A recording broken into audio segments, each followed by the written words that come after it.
I'd up it to 0.6 event.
Evening, Evening, everybody.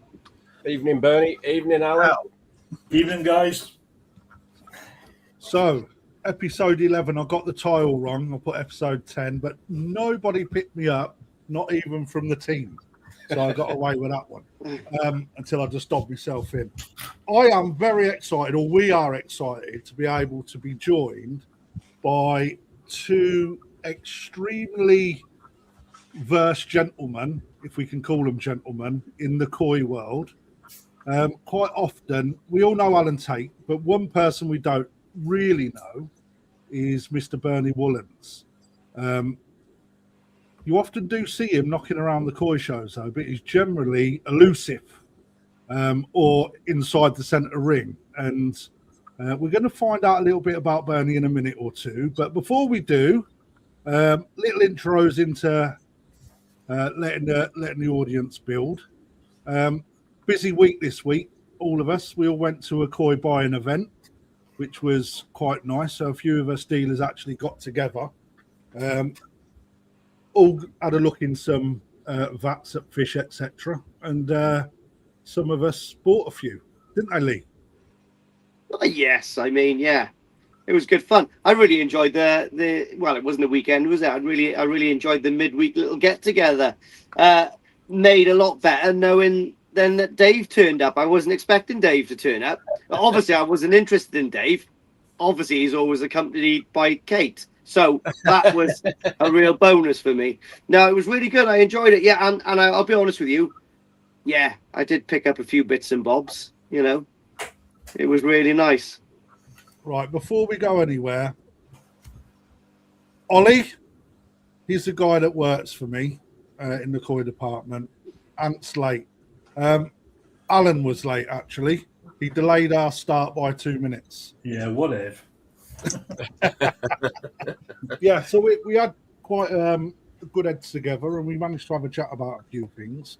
And more will, well, I dare say what we speak about will come to light at some point, because the show was one of the things. But before we go any further, I'd like to say thank you to Yasu Koi. They have now put up our Koi Show Live t-shirt for anybody that wants to purchase one. You may now do it on the collaborations tab on Yasu's website. Costs 20 quid, and they've got a few colours. Yeah, look, lads, look at this. Navy, khaki, and iron grey. There you go. Wow. So you can choose whatever colour you want. Mr. Tait and Mr. Woollands, I will get you guys one, so I just need your sizes. Anyone that appears on the show will now be gifted a t-shirt. So next time you come on, you can wear it. How's that sound? So, Bernie, sir, thank you for joining us. Yep. And you, Mr. Tait, as well. You're sat in what looks to be a mental operations room to do with koi memorabilia. Would that be fair to say? It's a box room, and basically anything other than the decanter with koi on is My missus says it's got to be in here. Really? Oh, I feel sorry for you, mate. So, Bernie has been keeping coins since 1969, if my memory serves me correctly. I found a nice little article that he wrote some years ago on one of the koi shows where it stated that he's been keeping koi since 1969. When did you join the JSC, Bern? Oh, shit. I wrote it down somewhere. 2003. 2003. Al, when did you join the JSC? Oh, whenever. Come on. I can't remember that far back. Jesus Christ. 1980. No. No, hang on. We're talking JSC or BKKS. Okay, BKKS. Let's go with that. 84 for you, Al. 85 for you, Bern. No, it's 85 for me. And 84 for you, Al. No, be a bit later than that, in the 90s. Right. So was you in the JSC? So the JSC, first and foremost, because not everyone's going to understand what that is. That was basically the body of judges. What was it known as, Al? JSC? It's still known as the same thing. It's the Judging and Standards Committee. Right. And now that JSC is called KJUKO. Okay, let's get it right. The BKKS is dead and gone. And replacing the BKKS is KJUKO. Yeah. And we still have a JSC, so the JSC is put back in under a new umbrella name. So, right, okay. So that's quite important, that, Bern, to be quite honest, for people to understand. So the organisation that you guys have got now is KJUKO. Yep. Stands for Koi Judges UK Organisation. So I've been practicing that because I've been getting it wrong so often. Tell us what the organisation is, why you've got one, Bernie. What's the point of KJUKO? Okay. Right. The BKKS died in November last year. We were one of the subcommittees of that organisation. We want to continue in the role of that subcommittee doing the job we used to do, or up for them, but you need a new sort of overarching organisation. And that's what KJUKO is going to be. Going to be, right? Going to be. Is it what we've got to do? Right, okay. So you are currently in the transition phase. Yes. Would that be fair to say? Yeah. Right, cool. So off of the back of that, are you a paid organisation? Do you get paid for your services? No. So completely voluntary? Yep. Under the BKKS umbrella, like any of the officials, you got paid mileage for doing society work. So we used to get our mileage paid. That was from the society, but over the years that was pushed back onto the actual sections. But not by us, but by the society. Yeah, of course. And sections no longer exist. Yep. Because the BKKS disbanded, so to speak. And the BKKS used to be like the parent section for all of the other clubs in the UK, just to make it simplified for people. Now, it's not often we get Mr. Woollands and Mr. Tait in the same room, and definitely not on social media. It's quite a new phenomenon for these guys to actually appear to talk about the JSC. I'll keep it easier for people to understand. So I'm just going to throw to the audience. We've got 120 people in at the minute, and that will grow as people catch up. Any questions? We will dedicate time for good questions. Okay. Anything to do with shows, anything to do with the organisation, throw your questions in. I'll star them off as they appear. And if you're lucky, I'll drop the questions in if they don't get answered as we go through. So I've got some fairly tough questions tonight, because I think there needs to be some clarity on what you guys actually do as an organisation. where you sit in the globe of what it is that you actually do, because I really don't think a lot of people that keep koi or attend shows have a very good understanding of what your organisation is about and how much work you actually do for it or with it or with others, because it's a ginormous beast. So, Al, if I was to ask you, summarise what your organisation does in 3 sentences most, what would you come back with? We are a judging organisation that aims to judge all koi shows in the UK, and we do take part in overseas show events. Would you add Also- anything to that, Bern? Yeah, we train new judges. Yeah. We're a self-perpetuating organisation, if you like. Who controls you? Ourselves now, Who used to? the BKKS hierarchy. So where we're at now is there's a link in the chain been broken.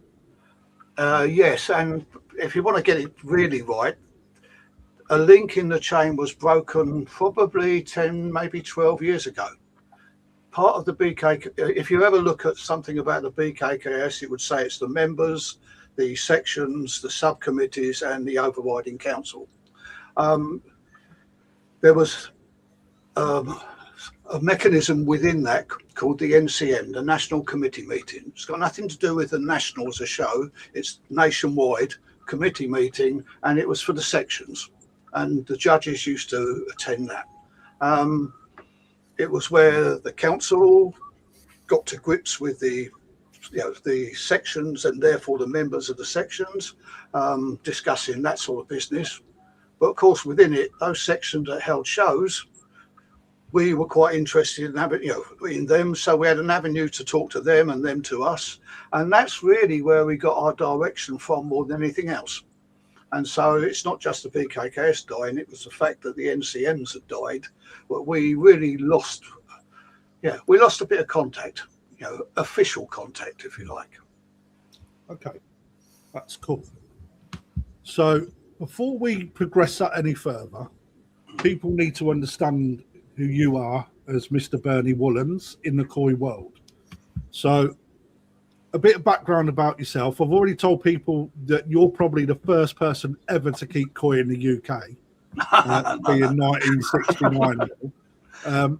Give us a little bit of background into your journey from when you started keeping koi to where you are now. Right, my dad kept goldfish, and I didn't know this, but he was a keen goldfish person belonging to a club, an aquarium club. I got an aquarius club, and where they did goldfish. He died when I was 4. I inherited the pond when I was 7. Up until then, there was a barrier across the garden with a load of trellis, and I couldn't get near the bloody thing. And then I became a goldfish keeper, and got in. Well, for my 7th birthday, my brother paid for my membership to the Runnymede Aquarists, which back in those days was more cold water than hot water, warm water, tropicals. And so I got really keen on it. And when I started to earn some money, like paper rounds and various other jobs like that, I expanded the ponds. I even put filtration in my pond, my goldfish pond. Well, it was 2 ponds linked. And then in 1968, I went to work. And in 1969, I saw this advert for koi, which I'd already read about somewhere, and I went and bought some. And then I became a koi keeper in with the goldfish. And then in 1975, I realised that what I was doing wasn't really working. And on top of that, I was working abroad a bit, and I discovered these, human creatures on 2 legs of a different sex. And I packed up koi keeping in 1975. And I was spending a lot of time abroad in those days too. And I didn't get back to it until 1988, when I had a place where I could put a pond in myself. And 1985. Then I joined the BKKS, because back in the 70s, it was just starting as I was packing up. So I joined the BKKS in 85. I joined the southeast section of the BKKS in 88. In 89, I was working at the KJUKO show. I was the car park attendant, or one of the car park attendants, for 2 years. And the chairman of the South East, Dave Brown, tells me that one day he walked into me and said, I walked into the benching tent and said, this is a job for a computer. Don't recall saying that, but then it was, okay, you said that, can you make a program? Well, I couldn't, but I wrote specifications for things. So I wrote a specification.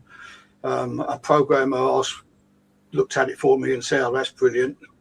He named a guy that could do it who happened to work for me, which was handy. And he was getting into KOI as well. So he developed that first program, and he joined the MSB section where Gary Pritchard was a member. And Gary Pritchard got involved in that project towards the end as well. And we produced the first program for managing shows.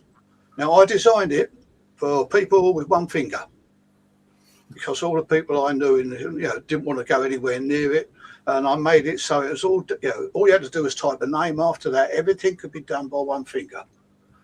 Wow. But nobody wanted to do it. So when I turned up and there's a program, it's everyone buggered off, and I'm left with it. And from that day onwards, I don't think there's been many KOI shows, not in the southeast and other areas, that I wasn't involved in doing the admin. And I still do it to this day. So did you have a show? Did you have a show, Bernie? Sorry? Did you have a show, Coy? Yep. And I was, I'd say really into it, but I was doing all right. And I was interested in, I bought fish because I liked them more than anything else. But some of them I thought, well, I've seen fish in the show as good as that. So I thought I could have a go, and I did. And then we started this arrangement with the Dutch Koi Club. We went up, we had our show. Which way around was it? No, they had their show. We drove over there on a bus. It was called the Koi Trek. We'd go over there, hang around their show, and the weekend later, they come over to us. And when they came over to us, it was a case of, someone's got to show them around.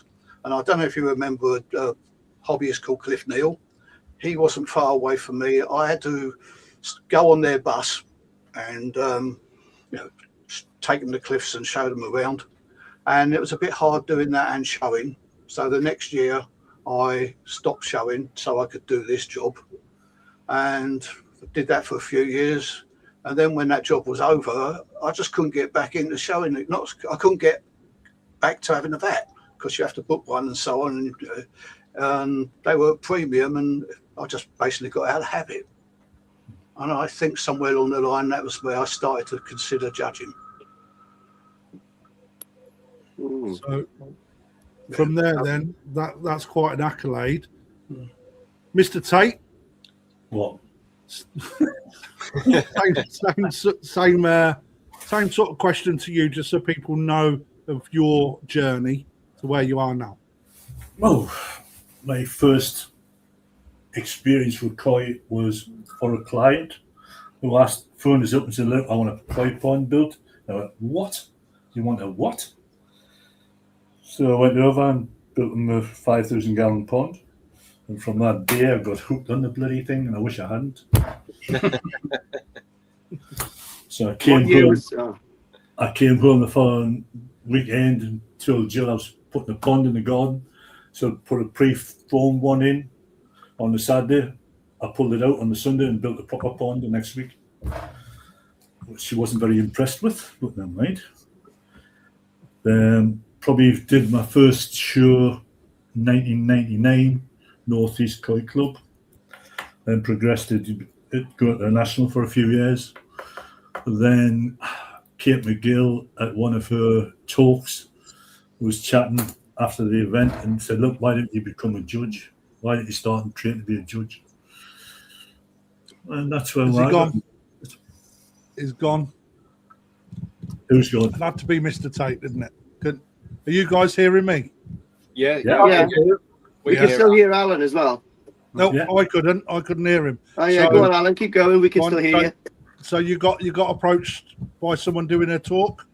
Yeah, Kate was a judge as well from Darlington. I listened to her talk and was disagreeing with her, which probably wasn't a good thing to do at the time, but I was being a smart ass. So she said afterwards, why don't you become a judge if you're so clever? Oh, sorry. So then I sat the exam and went from there. And you are now the chairperson. Yeah, for my sins I am. Somebody had to take over from Gary, so this lot voted us in. So Quick question, Al. How many judges are there now in total active? 12.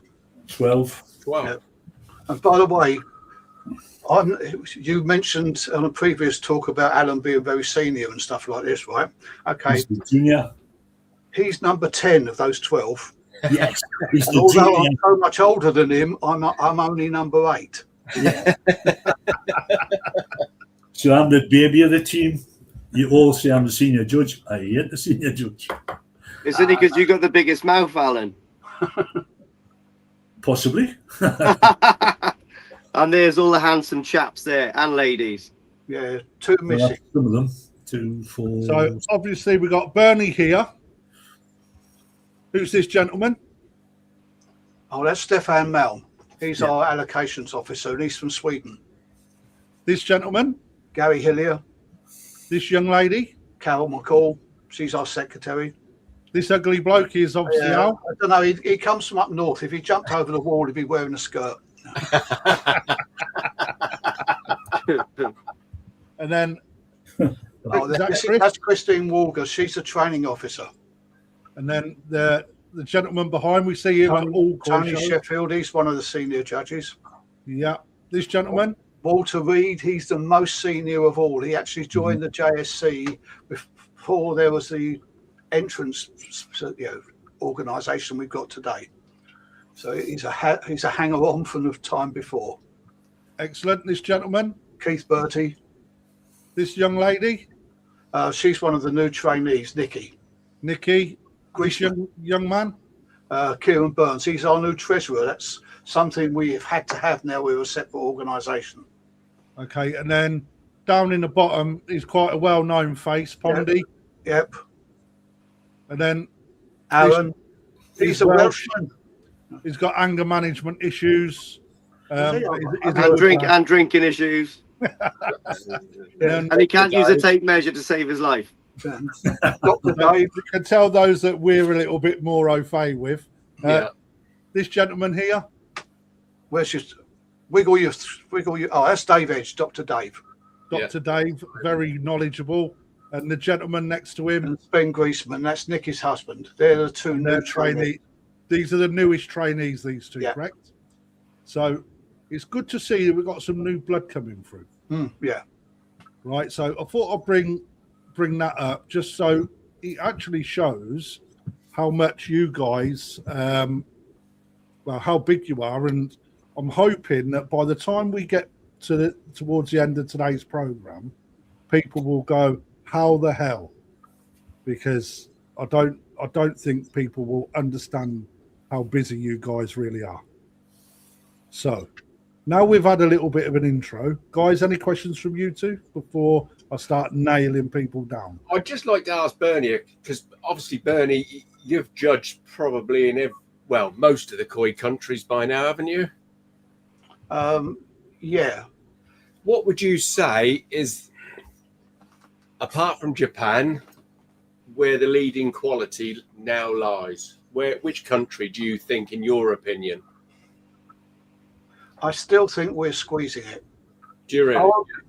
I went to China, and there were so many koi there, and there were some really good ones there, very expensive ones. Yeah. But I still think we squeeze it. Right. Okay. Interesting. Yeah. What about you, Al? What do you think? Yeah, I agree with Bern. I mean, I did hear you guys get on about Holland last week. In reality, there was 100 vats in Holland the last time I was there, and there was only 2 fish for me in the run for GC out of 100 vats. Yeah, this year at the National, on my first walk around, I still had 10 fish in the run. So the competition's closer. Yeah. I've been going over to Holland more or less at the turn of the century. The first time I judged there was 2003, and also I used to do the admin at their shows as well. So I've watched it grow. When we first went there, the top end koi at that show probably wouldn't even scratch the sort of major awards in the UK. That was it. Wow. Yeah. Amazing. But the good thing about that show was the diversity. There was, it wasn't just Gosanki. It was, in fact, Gosanki varieties were way down the list of the popular show classes. But that's changed and changed and changed, and the gap between their best and our best has just got closer and closer and closer. Yeah. And they've had fish that would come into the running over here. Yeah. And I'm not. I can think of a Gosanki they had a couple of. Well, I think last year that would. I'm not going to say. Yeah, it would cause ructions over here. I'm sure. If it didn't win, there'd be a lot of people saying, "Why hasn't this won?" It was that good. Yeah, it was a good but fish. they've also had some of their Gosankis too that would figure over here. How far away are we from the Japanese show standard in the UK? The only shows I've done one of their district shows. That was a combination of 2 or 3 chapters putting on the show. Just trying to think. In numbers, it was sort of around about the national, All England and fish like that. That was interesting because funny enough, I was judging fish and I suddenly realised the exhibitors that I'm judging are other judges, and some of them on the international brigade that I've known for a long time. And that was thankfully I didn't realise that until we finished judging. It might have been a bit daunting while I was doing it, but there were fish there that I thought, you won't give them house room in the UK, right? That's not everything, but the best of the best was going to walk it here, no problem. But I remember on one occasion I came across a chiba, and it was the most insipid looking chiba you've ever seen. And at that sort of time, there was a guy called Allan, he's still around, Allan Reeves down in Crouch Valley, who's put his fish into the national, the All England and the Crouch Valley. And that's a beautiful example of an achiever. And there was nothing like it. And as I walked around the vats, I found like 3 or 4 more of the same. It's like somebody had bred a batch, and the clubs had all liked them, and they'd all bought these new ones, and they were all, they were insipid. Can't say horrible. I discussed it with one of my Japanese colleagues, and he was being very, very polite until the guy standing next to him walked away, and then he sort of gave his opinion, which was similar to mine. So I was assuming that the other guy might have been one of the owners. But it was a bit of an eye opener that there was things that were no different to here.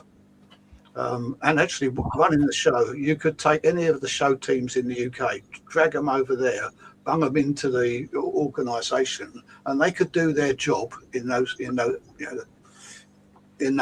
shows.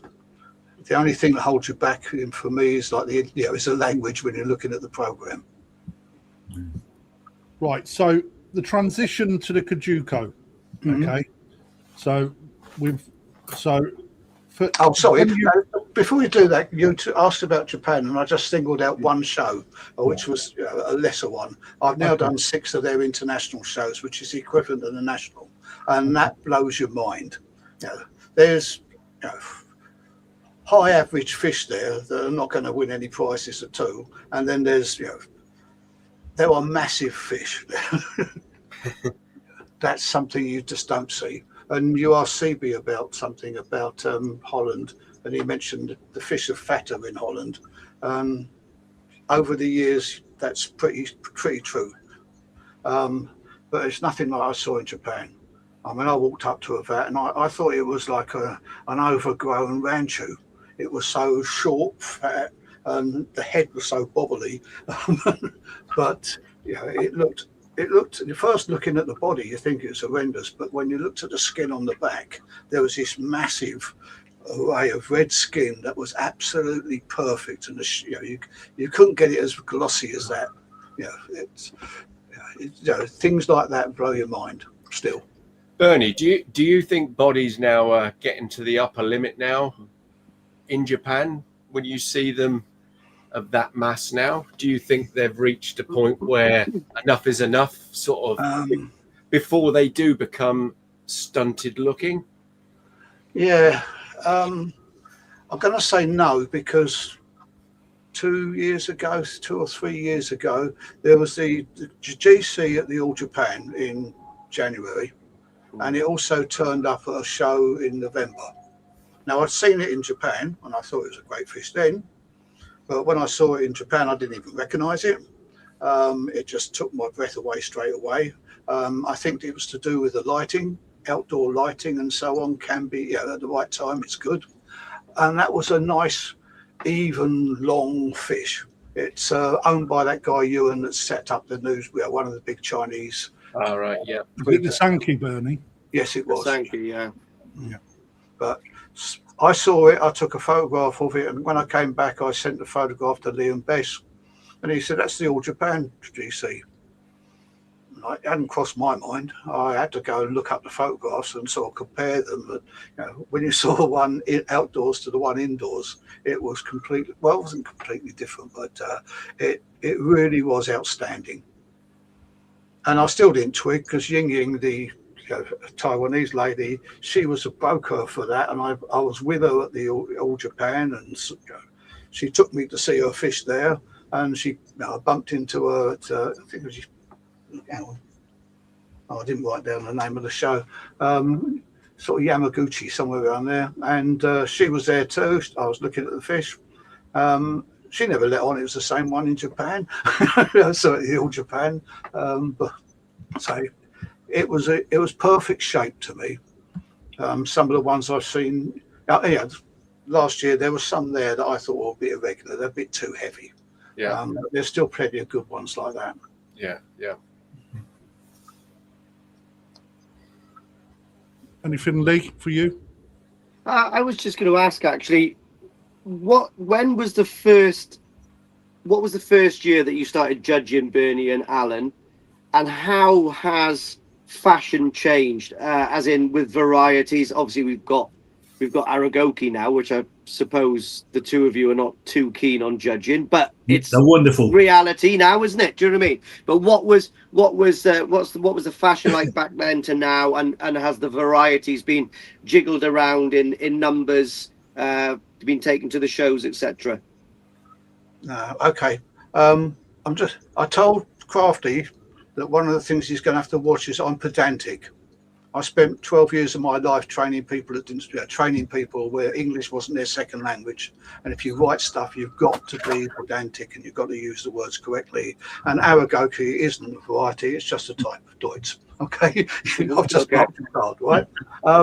I started my first year of judging as a trainee was in 2003. In the UK, things are we've maintained things. The fish have got better, but you can't say anything about that. But we are still very Go Sankey oriented here, and that really hasn't changed. Non-Go Sankey varieties come in and out of fashion. That's something I have noticed, and we generally get one or two really good ones at a show, and some also rans. One of the things I like about Holland is when they get into non-Go Sankeys, they generally get some really good ones, and it's not just one or two. So let's turn around and when Goski become fashionable, and let's say the Kuru Goski types. Okay, there were one or two really outstanding ones over there. You get to a show in Holland, and there was 4 or 5 to choose from to the sizes. Aragoki, I'm going out of favour with them. When they first started, it was a case of, okay, it's broken the rules or broken the mould. If you read something like Kuroki, he describes them as being the rubbish of the Deutsch koi. I think he uses that word. And the thing was, the scales were irregular. Okay, if you looked at the very first Aragokis that started coming in, and some of them were from like Indonesia, and a lot of them had metallic Ginmin scales.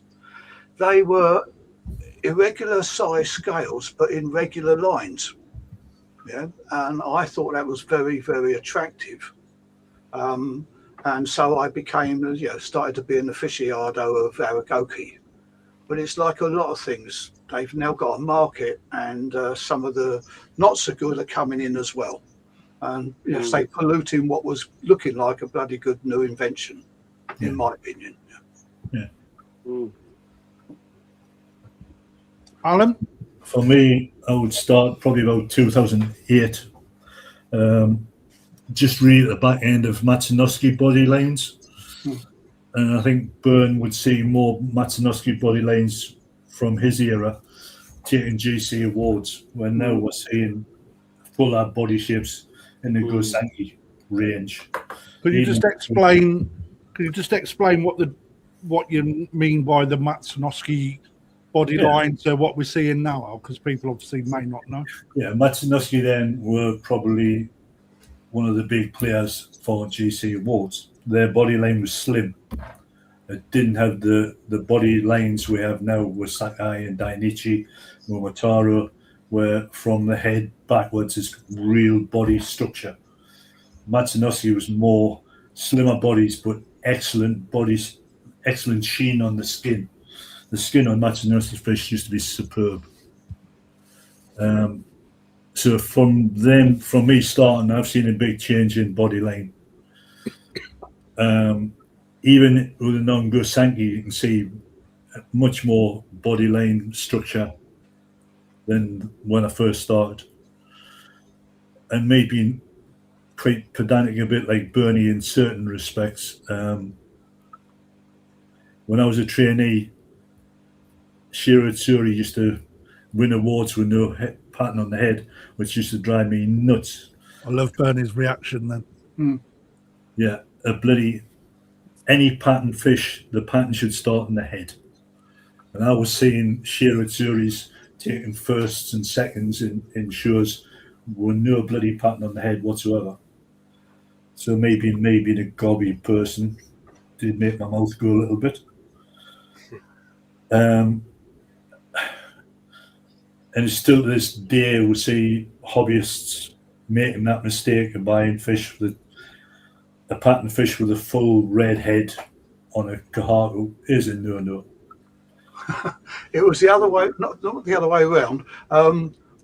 You learn things when somebody says something, you suddenly realise there's something important what he's just said, and it sort of affects everything you do afterwards.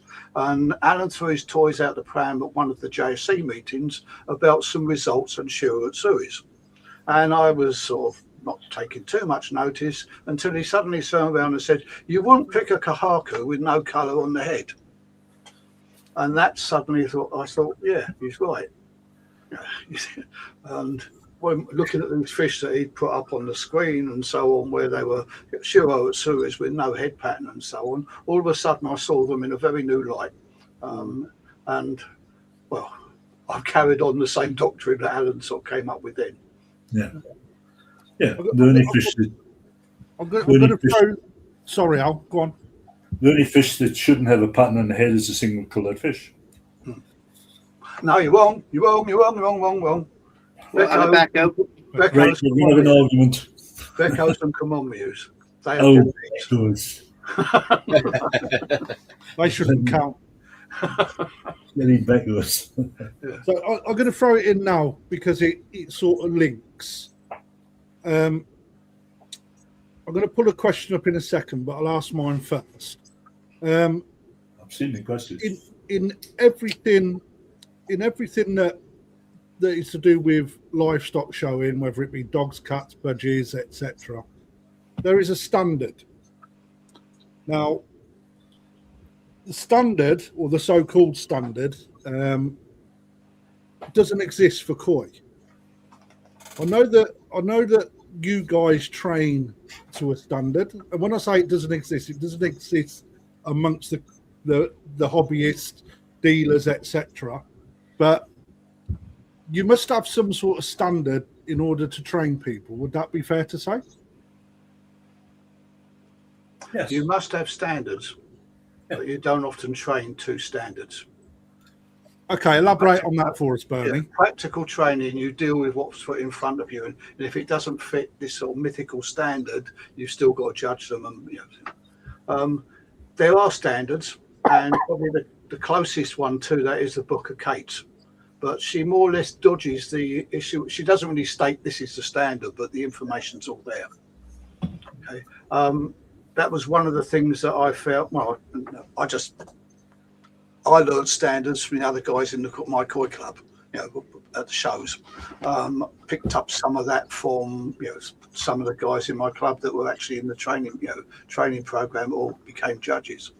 When I joined the JSC and got through the training period, I ended up in let's say one of the first couple of meetings as a probationary judge, and I noticed in some minutes of old meetings that I didn't attend, there was a mention of a standards manual.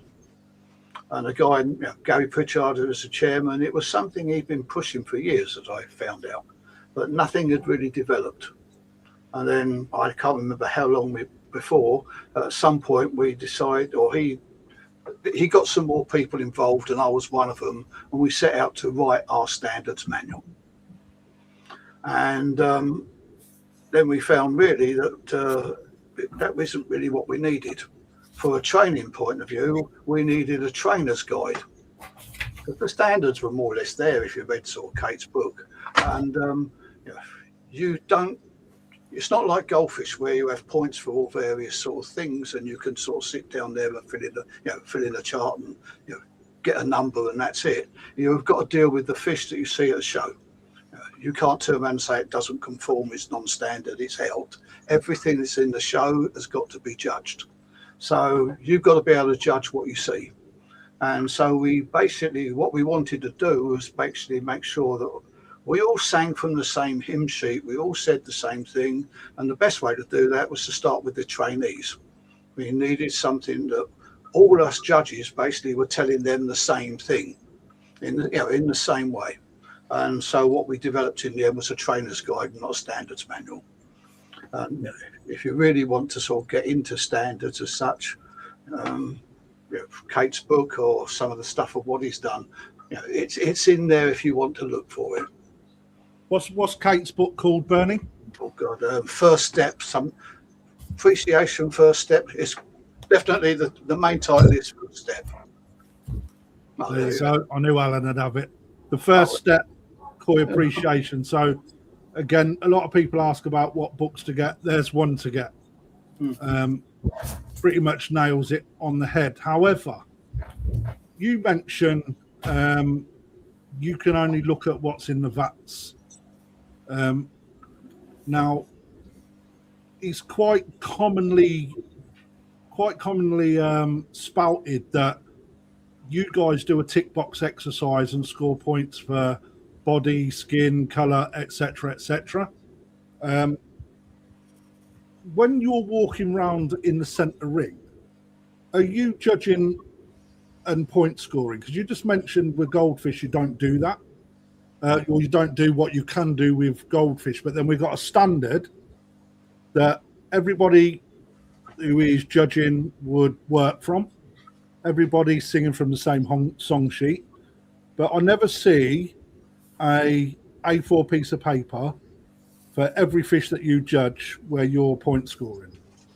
So can you tell us why, if we're doing percentages and points, why we don't see that happen? Because we don't do it. This is how it goes. Alan and I, we were judging size 3 at the National together. I can't remember what we looked at first, but let's turn around and say we picked on Shiro Utsuris. You go to the first vat, and there's your fish, and that's your standard. That's your first fish. You make notes about what's good about it and what's bad about it. Okay, and at that point in time, it's the number 1 fish. Yep, that's Shiro Utsuri size 3. Then you go to the next vat, and out comes the fish, and you compare what you've got now to what you've just looked at, and you make notes and so on, and you put those two in order. Yeah. And then you go to the next fish, and so on until hopefully at the end you've got a 1, 2, 3. With Shirat Suris at the national size 3, I would probably, I can't quite remember exactly, but I wouldn't mind betting we got to the end, and it was a case of having maybe a number 1, but there was probably 5 fish. We had to go back and look at them a second time to get it down to a first, second, and third, and that's how it goes. And if every one of those fish didn't have a pattern on its head, Allan would have to bite the bullet and still pick out which one's first, second, and third. Yeah, so having a standard, say, doesn't really help. Okay, so from that then, if you and Allan both pick out, right, just in hindsight, you both pick out a fish that you're both stubborn enough to stand by your decision and say, that's my number 1 fish in VAT 7 for you, Bernie, and then Al says, well, actually mine's in VAT 10. And then how do you come to be able to decide a winner if it's that close? Right, we would go back and look at the 2 of them, and each would sort of put the case for the one they think's the best. And if we were still could not change our minds, we would then take a piece of paper, write down the 2 fish, numbers, hand it to another judge, and that judge would give us a casting vote. So then that's only when there's it goes on a voting system rather than a point scoring system. Yeah. So now, there is a point scoring system in ZNA which we use they use in training systems, and I couldn't get to the talk you had recently where Allan was there. I don't know if they discussed that then. In places like that, you can do it because you've got the time, and there is a sort of it's a way of identifying what you consider is good and what and giving it a ratio, if you like. Okay, then. So a point scoring system doesn't exist in the centre ring. No. It is based on your knowledge from a standard that everybody sings the same song sheet. Mm-hmm. Arguably, is it on opinion that you choose a fish then? Or no, your opinions get knocked out of you while you're training. Yeah, if someone says, "Oh, I love that pattern on that head," that gets them a clip around the ear. Yeah. Why? Well, we try and tell them things like the word "like." That's got no basis for being a best fish. It's got to have a good body. It's got to have a better body than some of the other fish, or a combination of body, skin, and pattern better than any of the other fish in that little individual competition. Yeah. So you can use the term "that's a good head pattern," but not a head pattern I like. Yeah. Yeah. Yeah. Your personal opinion's got no place in there. Right. Okay.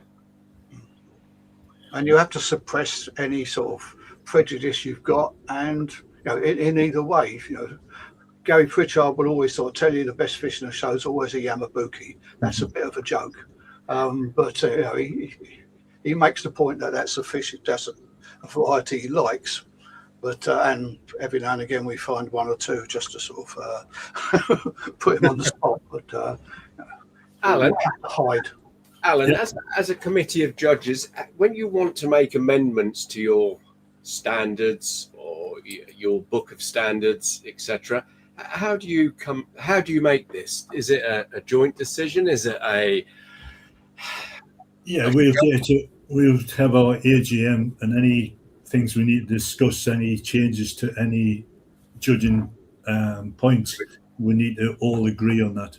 So they've got to put in a proper form, which Bernie really hammers to the other judges, because some judges say, "Oh, I want to talk about this."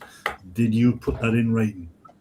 We need everything in writing to clarify what we're doing, and then we'll all take a vote on it.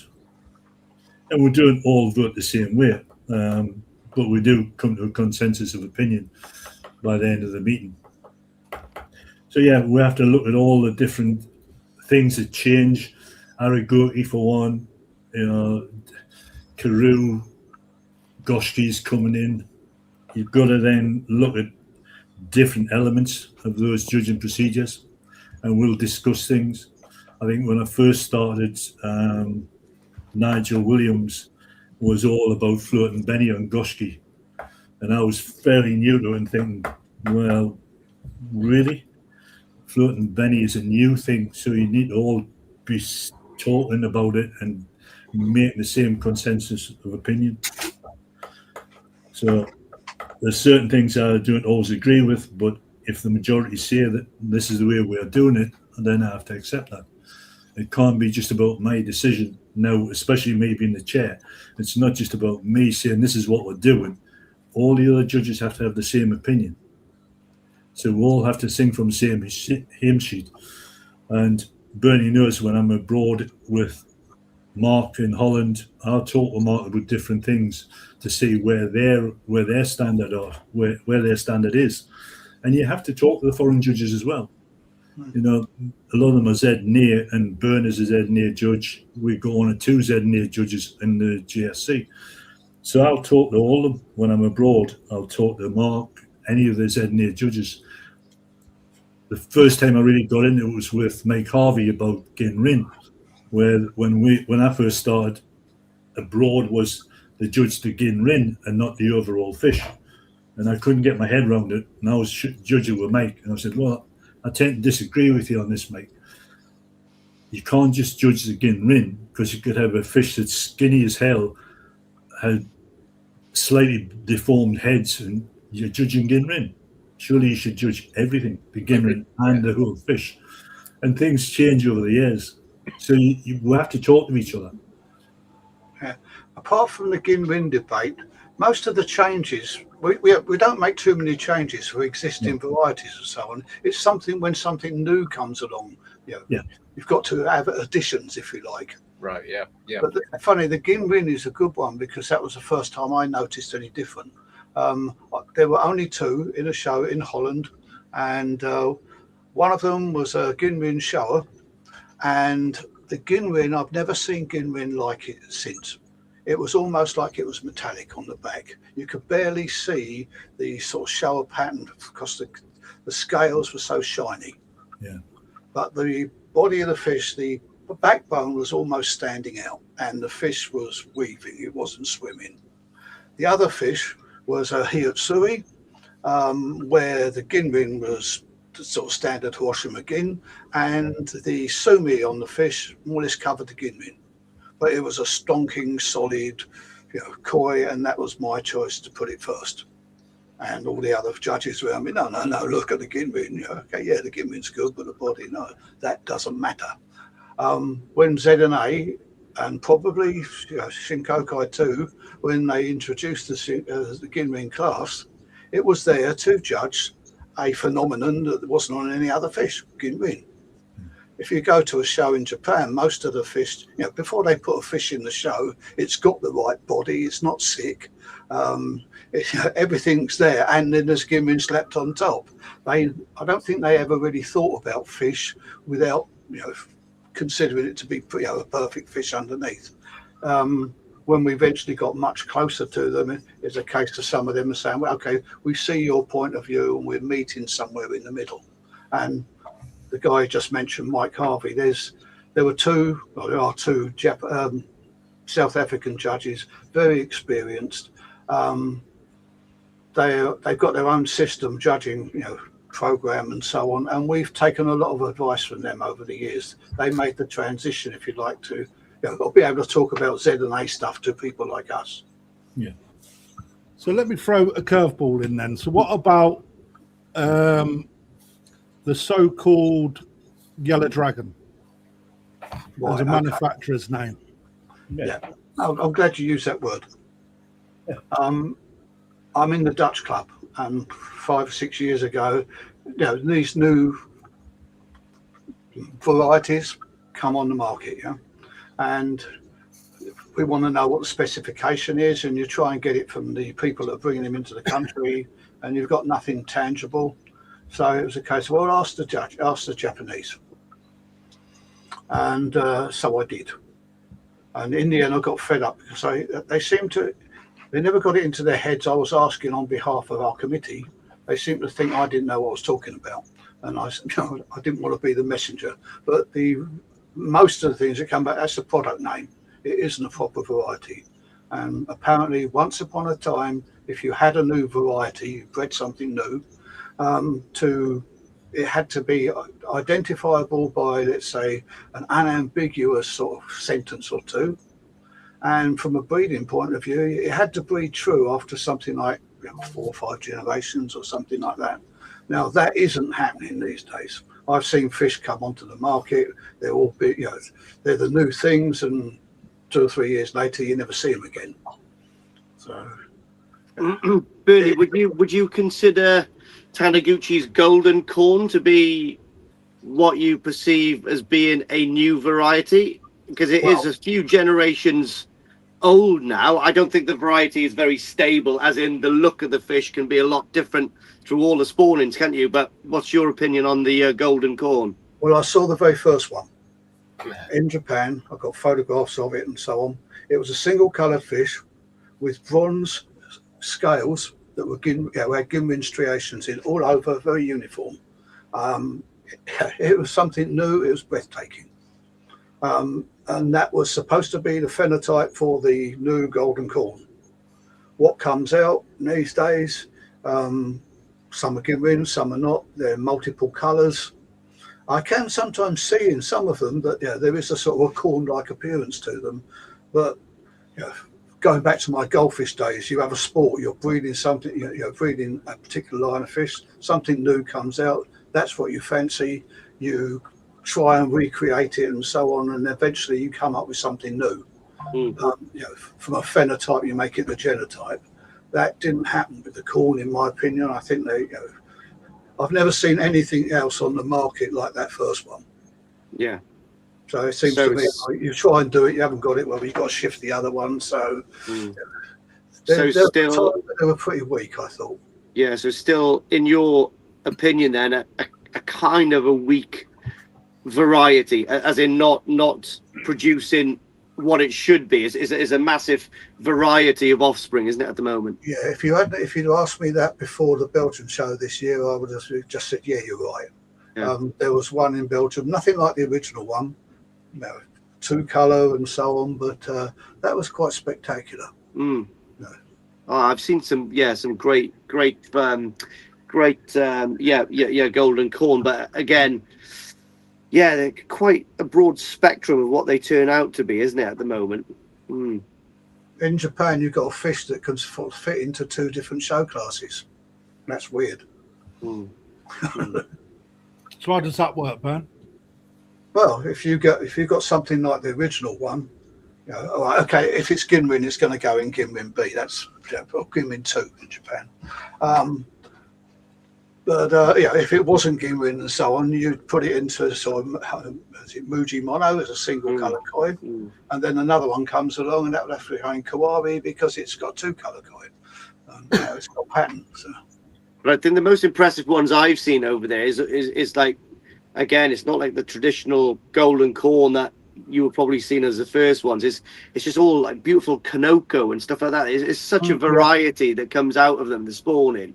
Yeah, I really like the KJUKO version, but I'm sure it's not what the original parent koi was set out to produce. But I was told at the time there was only 3 fish like that, and this was the best of the 3. So I don't know what the other ones looked like at all. I did see a picture. Johan Lewis had a picture of one of the other ones, which wasn't. It wasn't a single coloured koi. Is there a variety, Alan and Bernie, that is heads above anything else more difficult to judge? That's a tough one, isn't it? Not so much a variety, but if let's say a show class, you take something like Koromo. You've got the 3 Goromos, 3 versions of Goshki, and they're all quite distinctive, and you're judging the whole lot together. Right, so what you're makes almost them difficult, Ben? If the body's all the same, the skin's all the same. You're now looking at it's the patterns. And let's say they're all the same. How do you sort of separate them without sort of having feel a favourite or something like this? you've got white skinned fish in the goshkis and also all the goemos, and then you've got black and blue skins in some of the goshkis. They run you close sometimes. Yeah. You rely on the fact that the bodies are going to get you. The bodies and the skins are going to get you off the hook. That's my, not to say bugbear. I like goemos, so. So obviously, I suppose on the opposite end of the scale, the most simple category to judge would be probably Beckos. Yeah. What's your opinion on that particular variety of fish having its own category? I think it's a strange concept, really. Was that just an afterthought that fish got developed and they?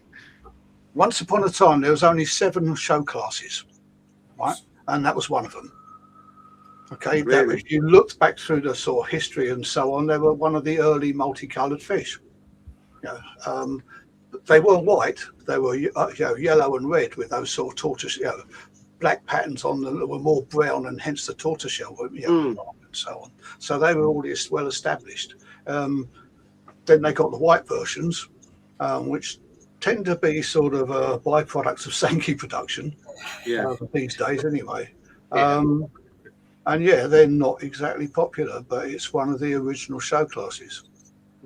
Would they be in the same category as Acabecos and stuff like that, or not? It's all the Becco. Yeah, So just all the Beccos. You've got red skin, Becco, Acabecco. Yeah. Oh, most difficult.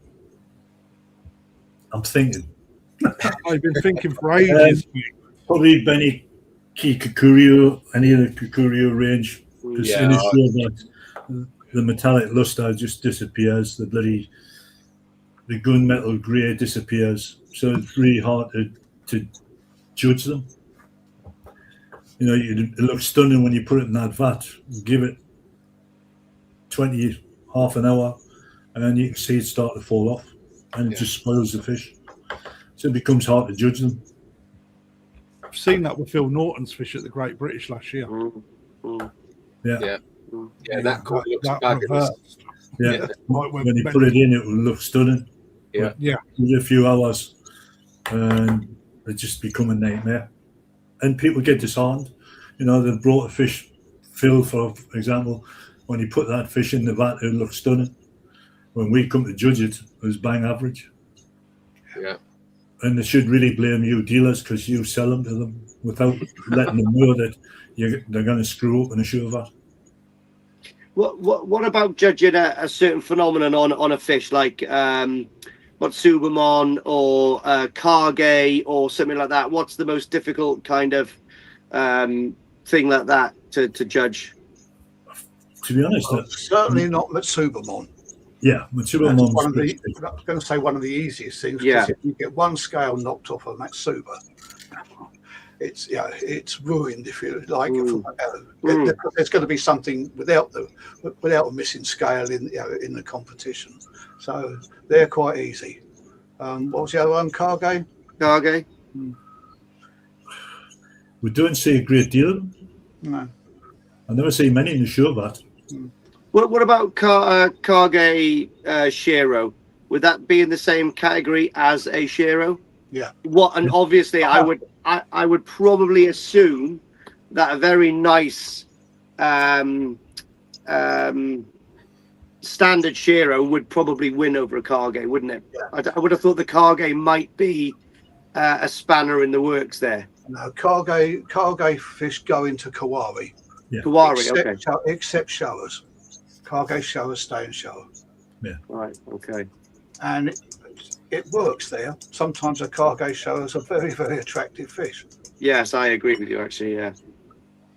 So that a Cargay shower wouldn't be frowned upon being judged with a Wagoi sort of variant of the same variety. No. It's how it appears on the day and what the competition's going to be. There are some really nice ones. Yeah, I actually like that. I think it gives another element to a show. To be honest, I agree. Yeah. Where do people go wrong when showing Cargay? not taking account of the better ones in vats further up the road. There's something that's I think is quite misunderstood on a cargo shower, for example. So the sumi that sits under the skin can be at different levels, and then you've got the sumi that makes the shower, so to speak, if you understand what I mean. That could be lovely, crisp, shiny ink black, but the cargo can be really quite different levels. Would that be some of the people overlook with regards to how the cargo, when they show a cargo, that they're not quite there because it's another element or another layer that they've got to get right before it becomes quite an excellent fish? Actually, I've just realised there might be some people watching that actually don't know what cargo is. It's a shame you haven't got maybe you couldn't find a picture of a cargo shower. Yeah, you find one, and probably I might tell you it's a bouquet shower anyway. Yeah. It's a what shower? Bouquet. It's another yeah. term. It's obviously a lot more apparent than it used to be, but the word's been lost. When you're judging the different varieties as well, guys, I mean, I've seen this in actually quite small fish. What about the fukurin? Is that a big consideration when you're looking at stuff at different varieties, KJUKO and stuff like that? No, not at all. It's not. It's another just the general skin. That's part of the skin, I guess. When you're judging, element, as Crafty just said about the cargo showers, and if it's another, you've got a cargo effect on the shower, you've got another element. But if that cargo is 3 or 4 different types of cargo, then I'm afraid it tends to lose its. There's only so many different variations you can have. Fukurin, no, it's no problem at all. I've had people, and I remember Peter Waddington. Oh yeah, we'll come back to that. I remember Peter Waddington almost sort of saying, if it's got fukurin, therefore it's a winner. If you take something like a very big Yamabuki, you rarely see a big Yamabuki these days without fukurin. But if you find one that's just completely, hasn't got the fukurin scales at all, or the fukurin effect around the scales, that can be very, very stunning too. So it's just another effect. But if you're going to have it, it's got to be even all over the body like everything else. Yeah. Well, what about another element that all fish possess is fins? I mean, pec fins especially. Those are obviously a big consideration on judging the fish. Let's talk about the tajume with the sankey. I mean, obviously, I've heard the myth that you'd like the fingers, the finger elements of the sumi and the pec fins for a sankey to be odd and even in each of the pec. Is that true? The Motoguru, the fist-like sumi as well in the showers, is all things that you actually look for. Would that swing the balance between first and second if the fish were both equally judged apart from that element? You've hit on a lot of things altogether. First of all, you don't look for anything. It's there. Right. Whatever's put in front of you, you assess what you've got there. You mentioned about Tejume and so on, and you're the first person I've heard mention about the odd number and so on. I haven't heard people mention that for years. I can't remember when I first heard it, but I know when I was out there buying koi somewhere over about 2000 and so on, I saw a sankey with Tejume 2 and 2. So I assumed that was going to be dirt cheap because that's supposed to be very unlucky. It wasn't. Right, yeah. All you want from Tejume is basically whatever number of stripes you've got to be the same and consistent with the sumi on the body as much as it can be. Okay, they won't be the same because there's no reflective tissue in the pecs as there is on the scales. But you don't want well, again, you take what you got because if there's no other fish with it, you'll accept whatever you've got. But, say the myth about the odd number and so on, it doesn't come into anything. It's the quality of it, and again the comparisons. And it's better to have it in both pecks rather than just in one. But sometimes the pattern on the fish could lead into it, and so it becomes part of the pattern. You know, it's not. It's not a throw-out. It's the same with Motoguru too. Here's a quick one as well, Bernie. So I was lucky enough to exhibit in the north of England koi show last year, and I brought a really nice Benigoi from Kondo, Ginrin Benigoi from Kondo. Now, I mean, I heard in the it actually had a first actually in the size and variety, but I heard from someone that I think it might have been one of the judges up there was considering disqualifying it because the actual pec fins had that white edge to the pec fins, which I think is a really nice trait. And I think the judge that was judging that, the senior judge that was judging that, was basically saying, well, it's not actually a single fish, so he was going to actually disqualify that Benigoi from the category, which I found was a little bit strange. It never did get disqualified in the end, but there was a debate about it. Well, he couldn't disqualify it. He could re-bench it, but I couldn't see where he'd go because it would have been in Kawari anyway. And it's a strange one. Sometimes you have mistakes that look good. What you described to me sounds pretty nice. It was a lovely fish. Yeah. But if it had white tips to its fins, there won't be a problem at all. That's what I thought. Yeah. What colour pec should a Benigoi have? Basically the same colour as the body. Yeah. So in that case, red, orange. Yeah. And if it's got white half, the pecs are half white. Well, if they're on the tips, it's no longer a Benigoi, it's an Akahajiro. Yeah. But if, let's say, it had one, or it wasn't really a clarity. If it was just as you were saying, just on the leading ray or something. Yeah, like just on the edge of the fins. It wasn't even almost where the fins go like see through when they go white. And Crafty seen the fish, didn't you, Crafty? Yeah, good fish, mate. Really it was a nice fish. Yeah. Alan, can you hear me? Here's a question that I think is worth popping up immediately. Now we're onto fish. Is like, I do want to come back to certain elements. I do want to come back to certain elements of the club in a while. But best non-go Sankey at the National this year was won by Ginrin Kahaku, and last year a Tancho Kahaku. Okay, what's your definition of go Sankey? What, mine? Yeah. Well, your go Sankey is your three classes. Kahaku. Okay. Forget koi. What does go Sankey mean? Three. Oh. Okay, right. Once upon a time in Japanese history, there was three families that basically ruled Japan, and they were known as the go Sankey, Tokugawa and some other ones. Right. That became embedded into Japanese language, and it basically means the big three. So if you're motorbike geezers, you could probably tell me which are the three best Japanese motorbikes, and they would be the go Sankey of the motorbike world.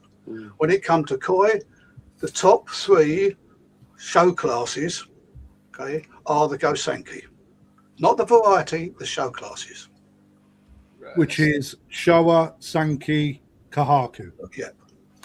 So why aren't Ginrin and Tancho in that class? They're not in the same. They're not Ginrin. Okay, in the early days, when I said, I think somebody mentioned, I said once upon a time there were 7 show classes. Okay, then there was 10, where they discovered the metallics, and then they added 2 more, one for Ginrins, one for Tanchos. So in the grand scheme of things, I can't remember exactly what they are, but the go Sankeys we know are show classes 1, 2, 3. Tancho, I think, is 12 and Ginrin's 13, or vice versa. Yeah. So it's the wrong show class. And that is the answer to your question, Rob. But thank you for pulling it in, because a lot we've got a problem there because you use the word variety and show class almost interchangeably. Okay. And if you read any of the books, the Kahaku variety is in the Kahaku variety is in the Kahaku variety. That doesn't make sense. It makes sense in Japan because they use 2 different terms. But when the information came back all those years ago, it got lost in translation. just trying to remember the words. Show class is Chubet, and variety is Hinshu. Nobody's going to argue with you, mate. Yeah. I, So if you see it, in Japan, we don't see it when they translate it to English. They talk about Ginwin varieties and so on, but they do talk about the show class. If you see it written down, it's the show class. I do love that. It's off the topic with Koi, but I do love the translation with Western people when they went to Japan a long time ago, before there was internet, before there was phones and all that kind of stuff. Because just off topic, but Sailor Jerry, the old tattooist, used to go to Japan quite a lot in the Navy, and the sailors that used to come back used to Hawaii, used to ask him for Japanese style tattoos, and they used to say, well, yes, dragons, and they've got like these bubbles everywhere. So all the old boys used to get dragons with like all the clouds now that we know as all the background for the Japanese type tattoos. He used to do his little bubbles everywhere because it's just lost in translation, isn't it, with all of these different things? It's so far away, the other side of the world, isn't it? So Paul Windmill asks, Alan and Bernie, newbie question. Is there an online guide showing exactly what judges look for across all varieties? Open brackets, ideal pattern placements, boundaries and faults, close brackets. Thank you. 2 thumbs up. If you find it, send me a copy. Yeah, if you find it, send me a copy. I've seen lots of people try and do it, and especially since sort of YouTube came along. But you can never go far enough.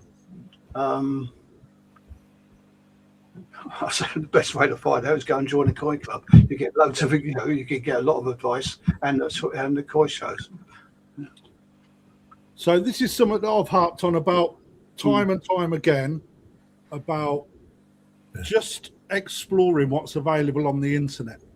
Now, Bernie puts a huge amount of work into uploading information, etc. And what you're seeing on screen, I need to bring it up on this side. Bear with me. There we go. What you're seeing on screen is actually part of the former JSC, now the KJUKO. And on here it tells you what the show classes are, etc., etc. And then you click into the links, it gives you what Bernie has put out there, just an idea of what each class stroke variety, not all of them, but enough information to give you guys a heads up. Okay, and if you just look at breeders, what breeders are doing, start asking questions. AI, right? And I know people shy away from it. You put something into AI, it will look into it. You don't have to take what AI is providing you as gospel, but it will bring up all the source information it pulls from and give you a little link. And then that way, if you click on the link, it will provide you with this website that you've probably never come across. And therefore, you can start to expand your knowledge. For me, too many of us, people watching, expect all of this information to be put on a plate, or all of our experience from our research given, but people don't tend to do that last little bit themselves.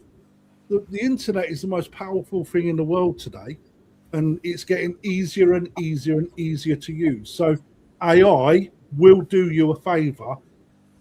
Old and bold like Alan and Bernie probably don't agree, but I tell you, it's magical, and it's only going to get better. Only going to get better. Alan, can I ask you a question? Alan, can you hear me? Certainly can. Alan, how would judging go? Just if I can give you a scenario, let's say you've got a shower. The Benny's good, the body is really, really good, but the Sumi's laying down a little bit against one that's maybe got very good Sumi, Benny's good as well, but the body's really not there. What is the bigger what I'm trying to find? What is the bigger? What's the lesser of two evils? What's the biggest detriment there? Yeah. The body that's not of the same standard as your first one. Right. You know, the body shape on that fish is not as good by Yeah. a million miles from what you're describing. Yeah. Yes, the sumi's down, but everything else is good on that fish. Yeah, yeah, yeah. So I'll be going with the fish with a better body, even though the sumi's down slightly. Yeah, that's what I thought. Yeah, yeah. Okay, that's great. Thanks, Alan. Let me throw this one in the mix then. You've got a smaller fish that displays amazing quality. Let's go Sankey. Good white, good red, good black, good body shape, luster, mental, presents itself in the water really well, versus a bigger bodied fish in, let's say, a size up, but the sumi isn't as good. The white skin is not as good, but the Benny plate is very good. Holds itself in the water and presents itself well. Where do you go from that? What price is it going for? Best Sankey. Oh, right. So the best in class, yeah. Yeah. Burns answering us. No, it's a one-time. What I try to do, because if you look at the best in class, funny enough, Sedane only just recently introduced that in Japan. It was about 4 years ago. Up until then, they never had it in their shows. But the Sedane shows all over Europe, America had this, best in class. Well, they used to call it best in variety as well, which didn't make sense.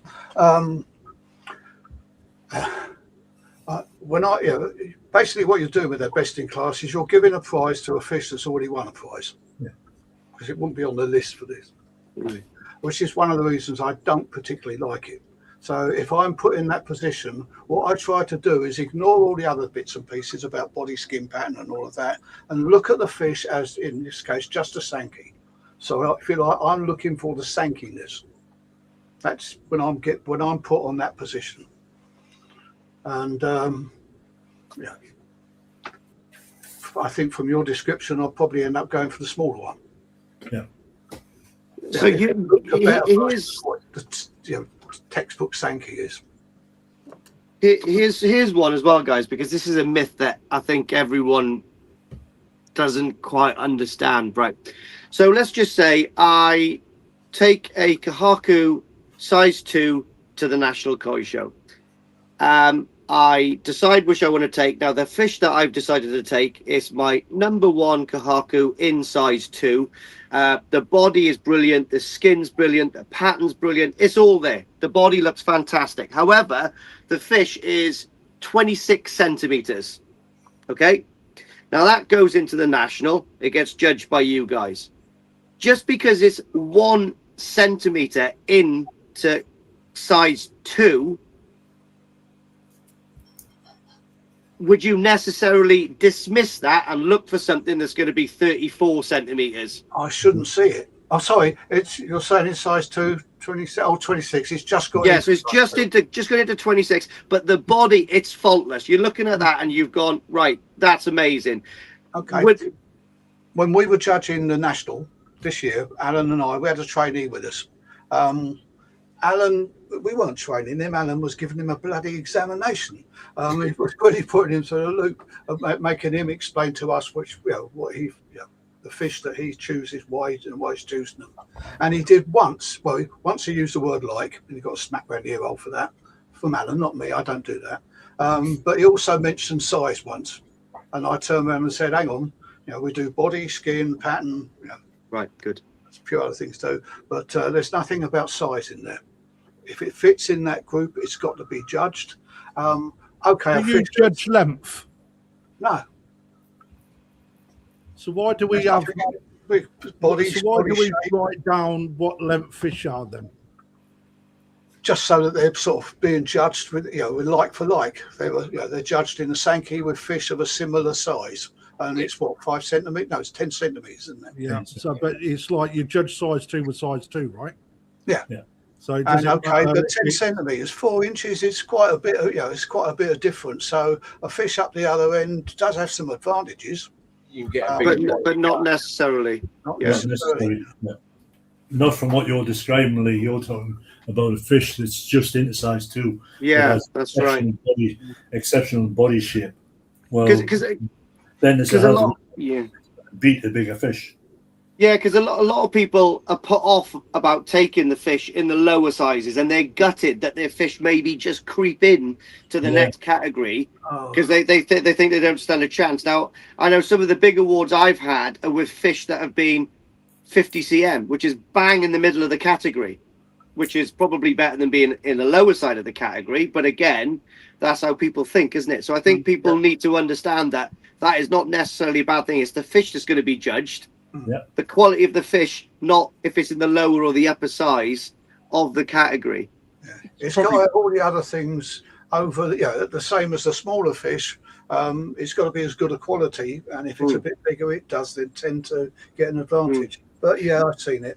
Yeah, because it's true. I mean, I've seen in Japan especially tozai that if you've seen a picture of some of the tozai, they've actually got Nisai bodies. You can't differential what they would be if they're not in a measuring bowl from a picture.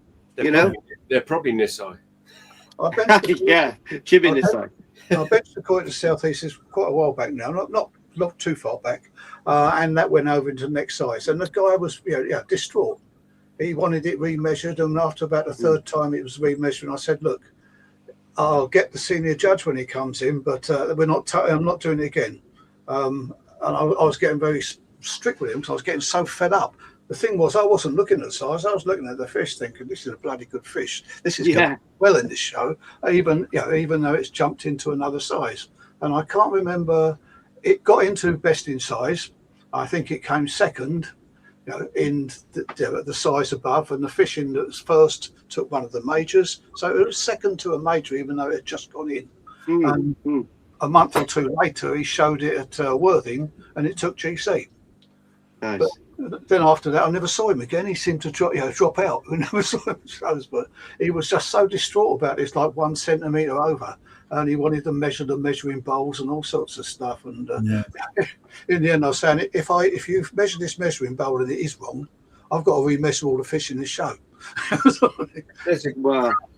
He was very focused, if you like. It does happen though. Like sometimes you'll go to a show and your bowl doesn't always say what their bowl says. I mean, that's part of the parcel, isn't it? Unfortunately, it's the same for everybody in that show as well, isn't it? Yeah. So, we've had it. We've taken a lot of trouble to actually sort of carve it, or so it fits the sort of shape of the bowl and the angle, and it's all right. And then suddenly, between the next show and someone's taken it home, used it and stuff like that, and we placed the measuring tape, and they haven't done it properly, But you figure that out before you start benching. Ollie King's asked a good question, Crafty. Yeah, I've just popped it up. Yeah. But Ollie asked, how do you go about judging a koi if it's arrived at the show with a wound or raised scales or something? I'll add to it along those lines. Okay. First of all, the benchers will pick it up, and if they determine that it's transit damage, they'll allow it in the show. If it's allowed in the show, we will know about it. We will be told before we start judging. There's certain fish in certain vats that have got these issues, and it's determined to be transit damage, and we try and overlook it. What if it isn't transit damage? Well, then the bencher wouldn't have taken it in the show. I mean, if it turns up with affected scales, he's going to say take it home.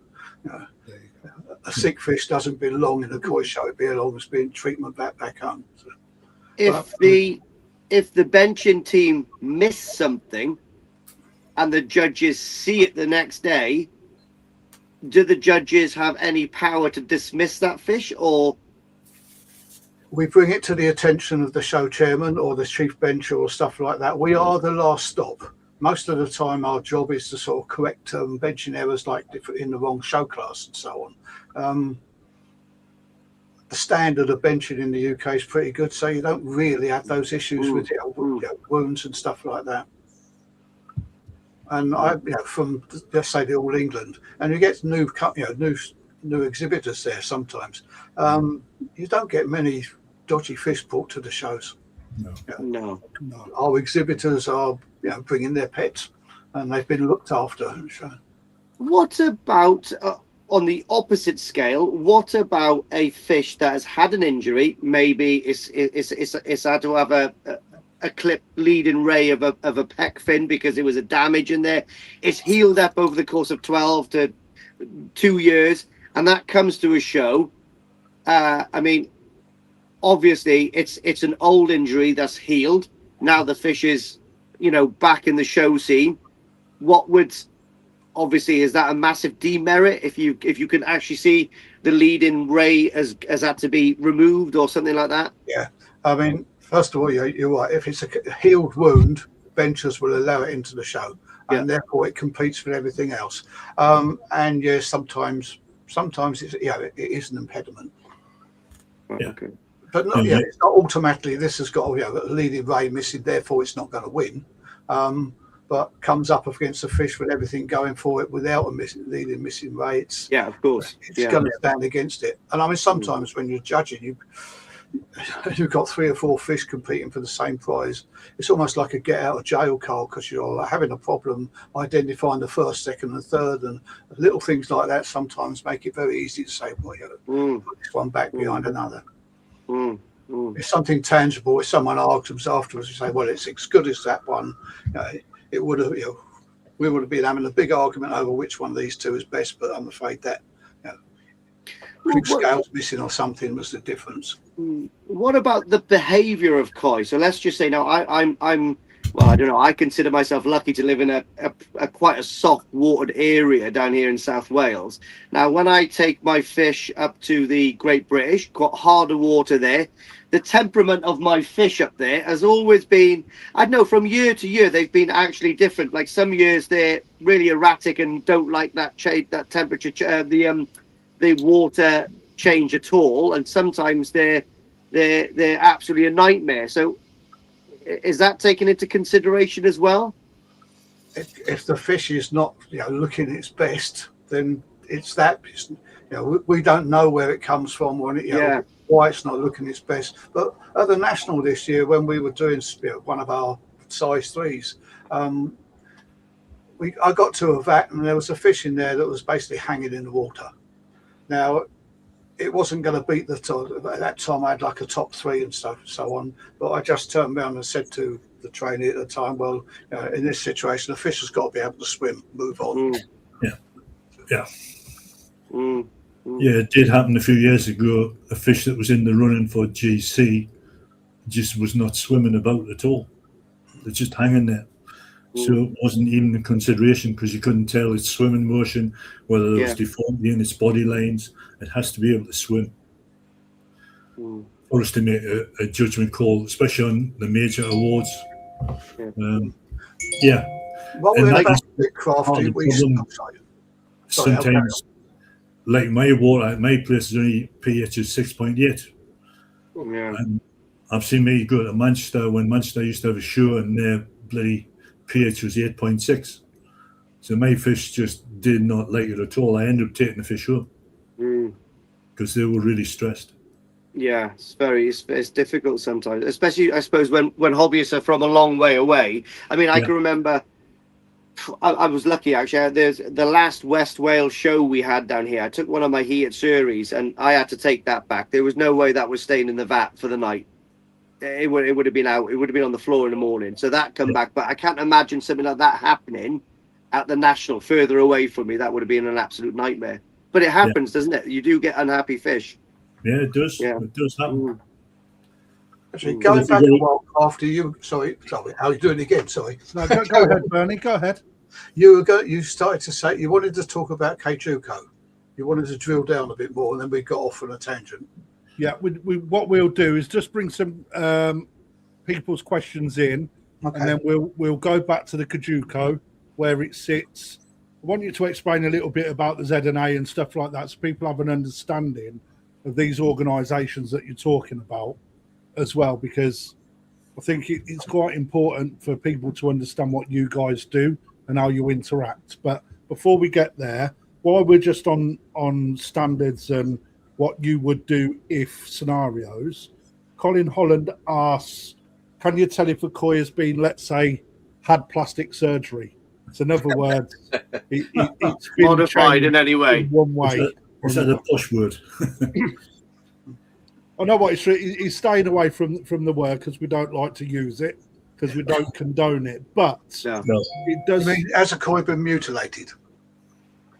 Yeah. So can you tell? I'm being very British there. In the Animal Welfare Act, things like anything cosmetic is considered mutilation, and that's British law. Okay. Yes, that's right. Yeah. Cosmetic surgery is a polite way in plastic surgery. In ZNA, you mentioned a mere suspicion can have the fish removed from a show, disqualified. We haven't got that far in the UK. Yeah, I've got to see something tangible, like scar In other tissue. words, you've got the ability to say it's very obvious. Yes. Yeah. Yep. And I've had we'll- one discussion. We'll move about it. away from it, Bern. Yeah. All right. So the answer, Cole, is if it's obvious, it'll be raised and disqualified, correct? Yeah. So Yeah. Especially if I'm benching. absolutely, I've seen arguments happen because of that. Paul Cunningham, we all know. Can you envisage more show classes in the future? In the UK, not at the moment. In Japan? Oh, they've had them. And it's spread, sometimes it's spread overseas without the reason for doing it. Okay, there's the one I think might happen is a split in the Kawari. Okay, in the Kawari class, it's a dumping ground for everything, and you've got fish without patterns judged against fish with patterns. Yeah. Now, there isn't sufficient numbers to really turn around and say, this fish, let's say a non-pattern fish didn't score, didn't win anything because it didn't have a pattern. If we got into that sort of category, that it's a situation where there's sufficient numbers in there to split the two, that's one I would suggest. There you go, mate. Summer in the wind. And I would burn you on that one. So you have Kawari A and Kawari B. So one's patterned and one's non-patterned. Which makes it, for me, a more even playing field when you got a single coloured fish against a patterned fish. Yeah. But they've done it in Holland, and they did it first a long time ago, and it makes a lot of sense over there because of the massive numbers they get in those classes. Huge. But, I don't see any fish, if you like, losing out over here at the moment. The Kawari class isn't really well packed. 26 class varieties within that class. 26 fish in that class. Yeah, excluding Cargay Shower. Yeah. And well, anything without a variety, if you like, if it's something we've never heard of before, that's get chucked in there too. So. Yeah. So, I mean, just again, guys, just so you can see, let me just share the screen.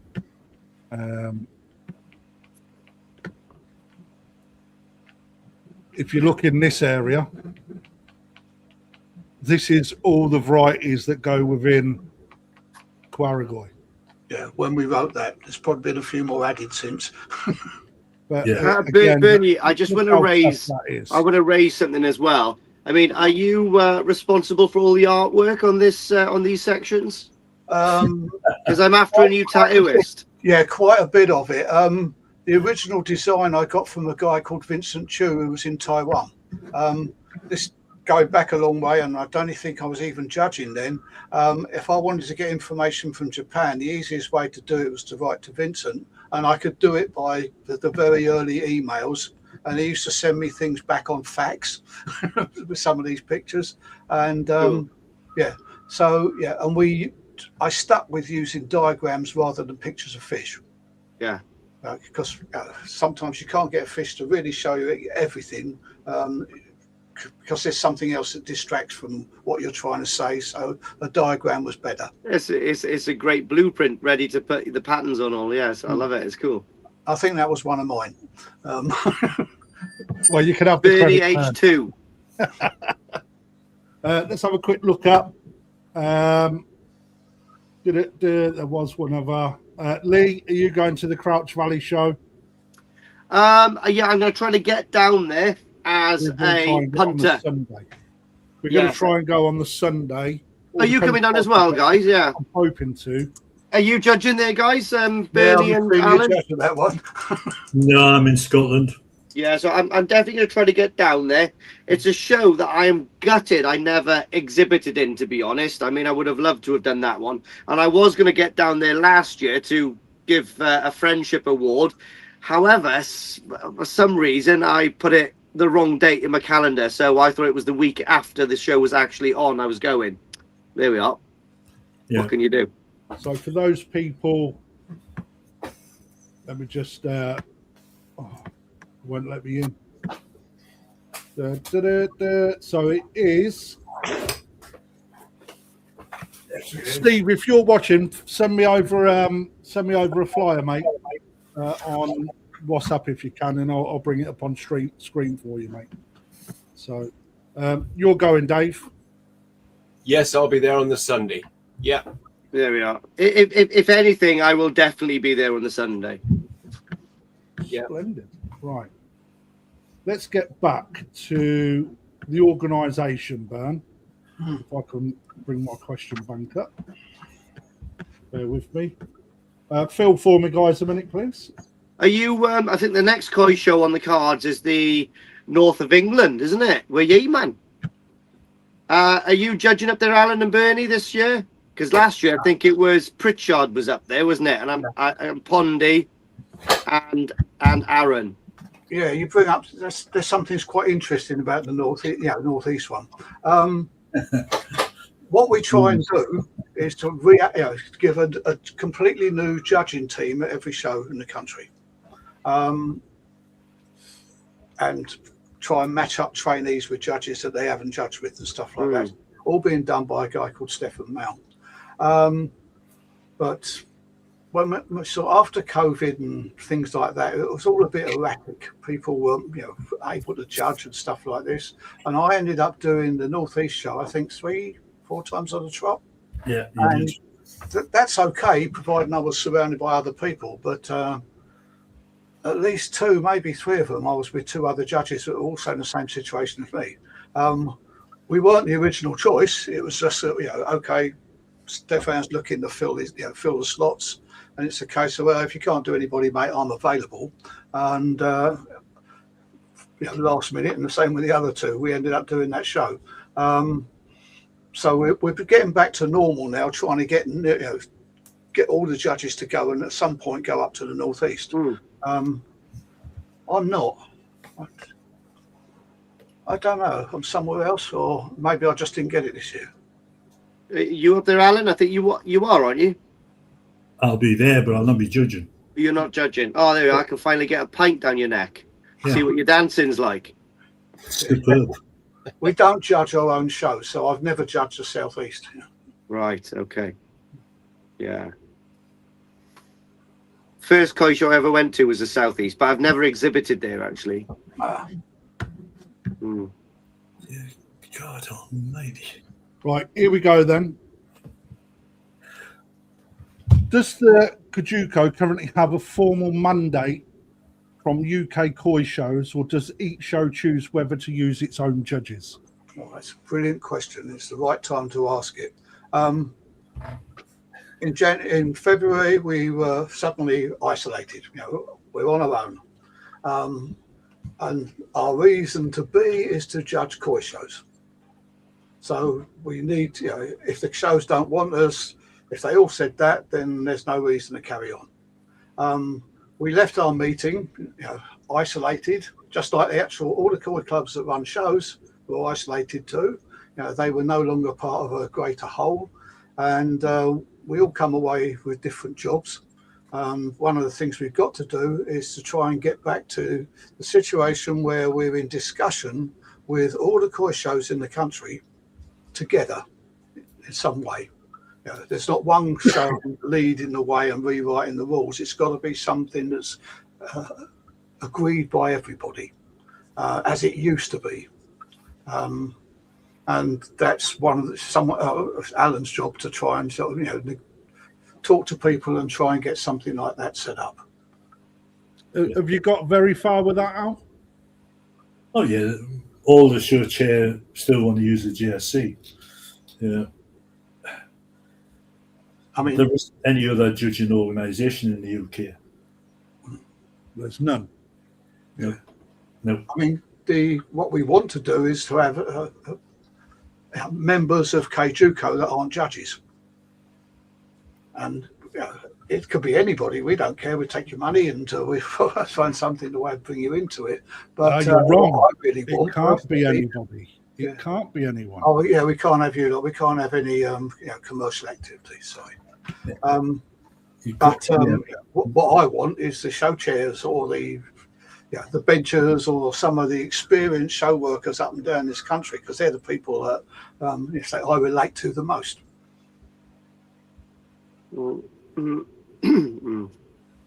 So if someone talking about shows and now there's no governing body per se to overlook everything, to umbrella the country, let's just say, for instance, I fancy putting on the first Welsh show for the last 5 years or something. You're a bit too late. It's already been done, mate.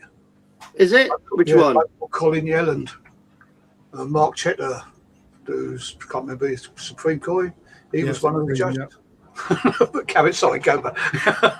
It was a Welsh national. Yeah. Well, that doesn't.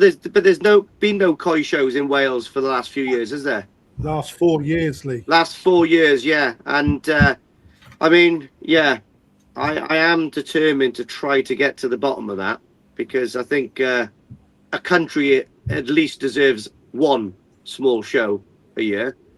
But if I was to put on that, or someone was to put on a koi show, how would we get you involved? Is there a cost incurred, or I mean, what happens? I think there's going to have to be, but I don't think that's actually been decided yet. We were just cast adrift, and it was okay. The first thing some of us had to do was set up the organisation. It's not like we can carry on from something else. We have to sort of do it all, the governance and all of that. Took a while to get done, bank accounts and things like that. So there's been people doing that. Al got the job of basically sort of talking to the shows. My job was pretty mundane. It was just basically updating all the documentation, or I was one of the people updating a lot of the documentation and rebadging and setting up the setting up the Facebook page and things like that. Yeah, so I basically got to talk to the chairman to tell them the costs. We've kept the costs the same as the BKS from last year, so they get charged £9 of VAT for our services to come up to cover our travel costs. Again, even if you set up a show, you need to have a set of rules to work to, and it has to be a set of rules governed by DEFRA. So you've got to go with the KOI policy group, show rules and guidelines. But we want to get back to the way it used to be, where the people that basically created new rules was the hobby, was the actual KOI shows up and down the country. It wasn't just one person. Yeah. It was done through AGMs of the BKKS. The new rules written there, and somehow they turn around and say the judges got the rule book. Well, we were the people that documented it. Yeah. And we were the people that was asked to do it. 1985, Bert? Way back, yeah. I think it was 1985, and they were submitted in 1986. But the rule changes originally started at the things like NCMs, where something happened at one show and they talked to it, talked to other shows, and it became a sort of consistent theme, and therefore they wanted the rules changed, and that was discussed, and eventually a new rule was written, and then we incorporated it into the rules. Sometimes we instigated new changes, but we weren't the sole body doing that. And the people that really, I think, really matter are the shows up and down the country. Again, just going back, your services, that what Alan's just said is, you charge, which just come up on the screen then, so cheap, £9 per VAT. And also, in the last, I think 2 weeks ago when you come on, Alan, obviously you were saying it costs £1,500 a year to be able to train a judge up per year. Is that right? 1,500 quid for 1,500 quid. I mean, I think £9 of that is very cheap. tuppence, really. I mean, Yeah. I mean, I don't like to be the bearer of bad news to everyone putting on a show, but I think maybe it should be a little bit more than that to be able to better what you're doing to make it a little bit more accessible fund wise. It will be next year, because I've agreed this year with the show chair to help them in the first season without the umbrella of the BKS. They've got additional costs this year with insurances and different things we've got to do. So we've went with a £9 that they were charged last year just to help them out. Next year I'll be sitting down with all the chairmen again saying, look, the price will be going up this year. What is the average cost of a VAT at a show? I'd say 50 quid, isn't it, Dave? Different average. Different shows charge different amounts. The smaller shows will probably charge 40 quid. 40 quid of VAT. Yeah. Nationals nearer 100 quid of VAT or slightly more. Is it really? I still think that's Cheap. too cheap. It is. I mean, again, I don't want to be the bearer of bad news for hobbyists and all that kind of stuff, but I don't know. I still think that's. It is cheap. It is cheap. For what goes into it. And I will be talking to the chairman after the season's finished, ready for next season. And there will be an increase. Somebody's put 90 quid for the national. The BKS were going to put it up to £15 of that if that continued. £90. Yeah. See, listen. I was one of the people slogging setting up that show, and bloody hard yeah, work. I think there should be more money. They should be charging more money. The work that goes into that is not easy, and the price of the VATs. I mean, the VATs can't be used constantly. They do wear out eventually. Like most of the VATs have been renewed in the last few years, haven't they? Yeah. I mean, it's probably, what would an average size one of them VATs help? That you see mainly what, 5, 6, 7 coin each. Yeah. It's only £5 to £10 each, isn't it? A koi when you put them in. Yeah, I would have said there's room there to increase that realistically. Yeah. I mean, if I was somebody showing, I'd be more than happy to pay that extra if it was. I think so. Yeah. Yeah. I think so. I definitely would. I've always thought, since I've been doing the shows for the last 5-6 years, how cheap it was. It really is. And if that's a way of help funding the judging going forward as well, everybody. I mean, honestly, look at that. Like, they use the big blues for the trickle in. Even recharging that with activated carbon probably costs more than what they.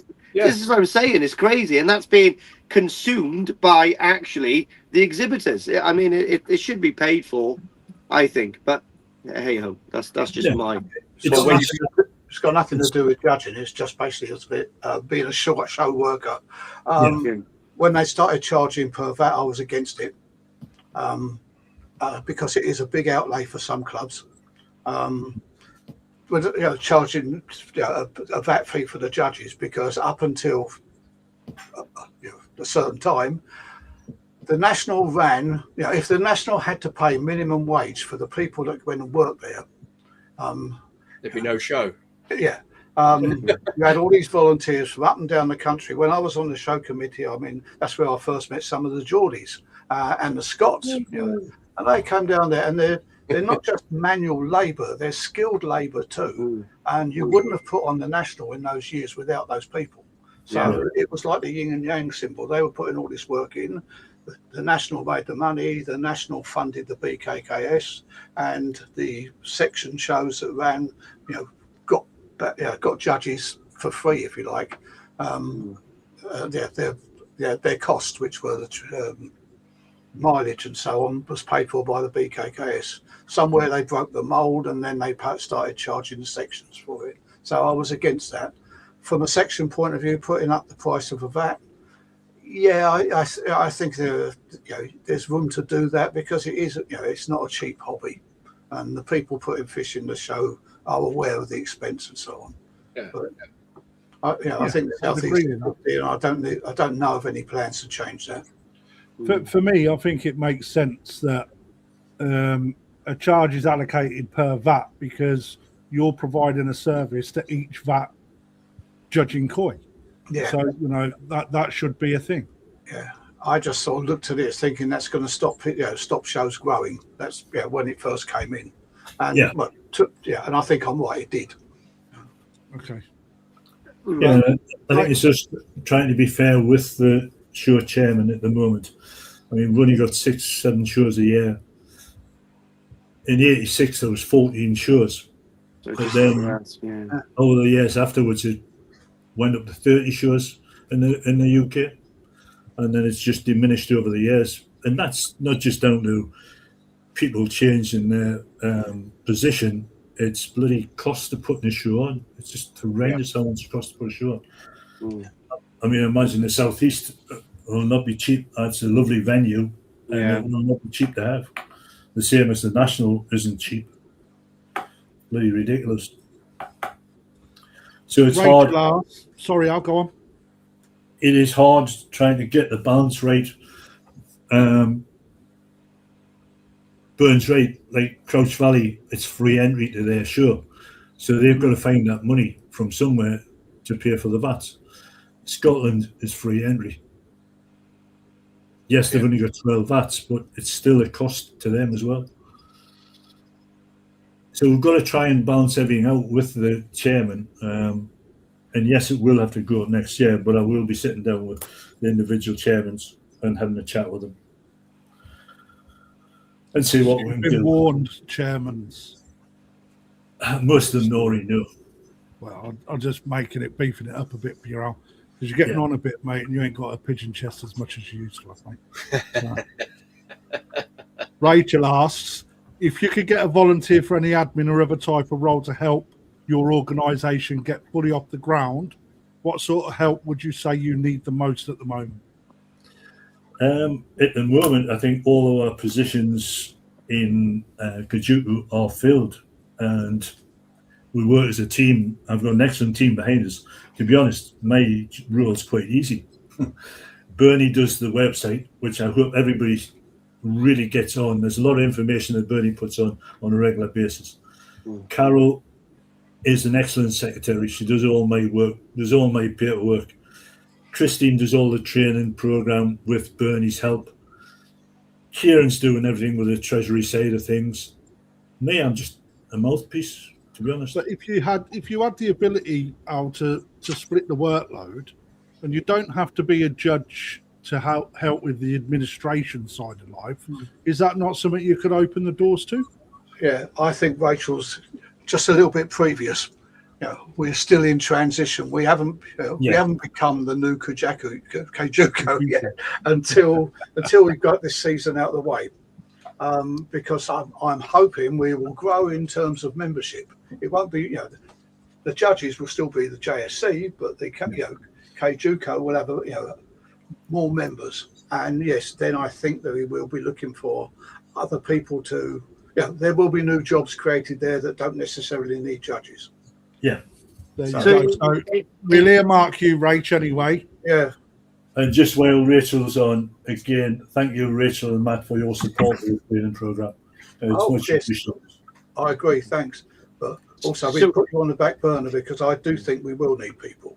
And also the other gentleman's on, Mr. Holland, his support is unbelievable. It almost sounds like you're trying to get your establishment to almost be the new BKKS, I guess, with the judges and the governing body in one place. Not Is that really. right?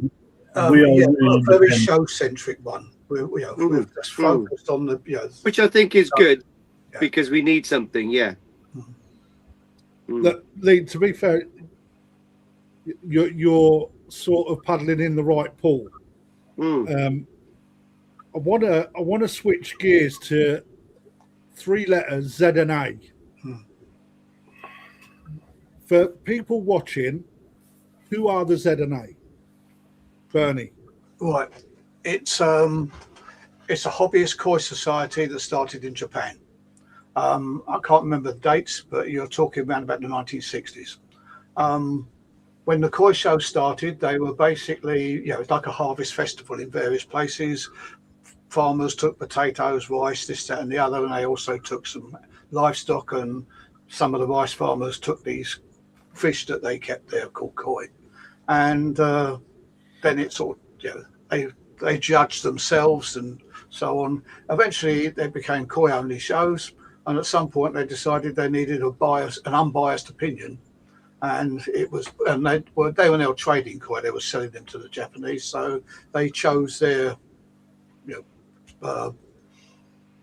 clientele to actually sort of judge their shows, and those people got together, formed.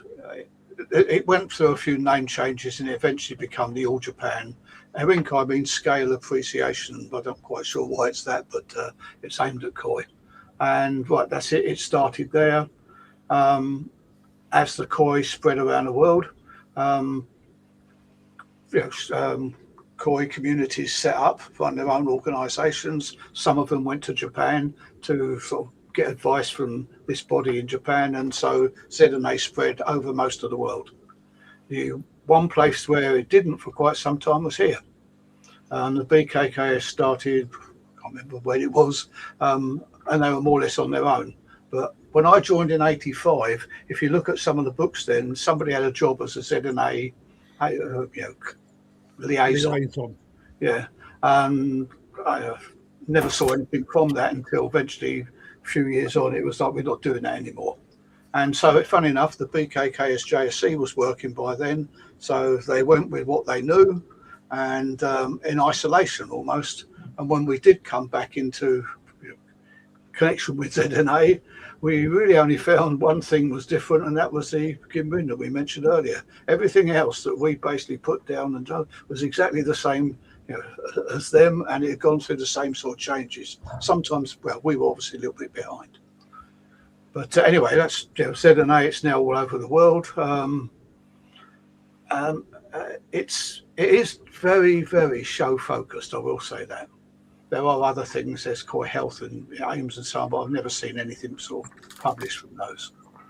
Is there a hierarchy amongst organisations? What, like ZNA? Oh, sorry. ZNA, JSC, right. etc., etc. No official one. You ain't got a top. You haven't got a top 10. But there's organisations I put a lot of store by. ZNA in Japan was. Shinkokai, right? Yeah. I'm just putting it out there for you to jumble up and join the dots burn. All right. So Shinkokai, ZNA, BKKS, JSC. How would they work together as a group? Right. Funny enough, in Japan, Shinkokai and ZNA work very close together, but they never cross over. Okay. Elaborate on what you mean by crossover. Right, okay, you would never see a situation at a ZNA show where a bunch of the Shinkokai come along and sort of award prizes. They don't do that, they put up vats and do all sorts of stuff, but they don't cross over, they don't get involved in the judging, and it's the same with ZNA. The All Japan, while All Japan's going on, ZNA have got an international meeting going on. You'll see people walking around in there doing sort of stuff, but they don't get involved in any way. So, the Shinkokai, what is their main job? Selling koi. The ZNA, what is their main job? Keeping koi. So, two completely different entities that work together but stay apart when their beliefs may cross. I won't say beliefs, but I've judged with Shinkokai judges. Last time was only a couple of years ago in Singapore, and I judged with a bloke called Joji Konishi. And that was a pleasure. Okay, now he's not one of your sort of major breeders and stuff like this. He's not well known for any particular variety that I'm aware of, but that guy I could bring that guy over to the UK, stick him in a team of people and say, you're in charge, you're a team leader too, and he could run it. Okay, and he judged pretty much the same way as I did, but he was in control, because the one thing that happens with the Shinkokai judges, they bring into it things like potential. And that's not what we do. We judge what we see on the day. Whereas a Shinkokai judge, I've judged with, it's hard to sort of say, I know in 2 years' time it might look wonderful, but that's not what we've got now. We're in the here and now, and you've got to control yourself. And that Kunishi bloke didn't do that. He was, but he's the only one. I've judged with others, and it's a bit weird sometimes. You can't So turn what around you're saying is, within 3 years' time. That's why it's one now, and it might die in 3 years. so in Japan, then the Shinkokai will run the All Japan Koi Show, Yep. and the ZNA will do more district-based. Yeah. They've got 3 levels. They've got a branch level. It might just, let's turn around and say like the southeast for. Oh no, I'll take northeast. Right. For instance, I know there's people there around the Newcastle area and people in the Sunderland area. If the Sunderland lot decided to have a show on their own, that would be like a branch show. When the section chapter put on a show, that would be a chapter show. And then if 2 or 3 chapters got together, it would be a district show. And then on top of that, there is what they call the international, and that moves around the country. So that is who the ZNA would be judges for? Yeah, they judge their own shows. How many do the Shinkokai judge? Well, they've. I can't give you all numbers. You've got the obviously the All Japan, the top of the tree. I know you've got like Wakagoi shows up and down the country for young fish. Nogiosai, I don't know if that's still going on. I haven't heard of it for a while, but there used to be a couple of those floating around.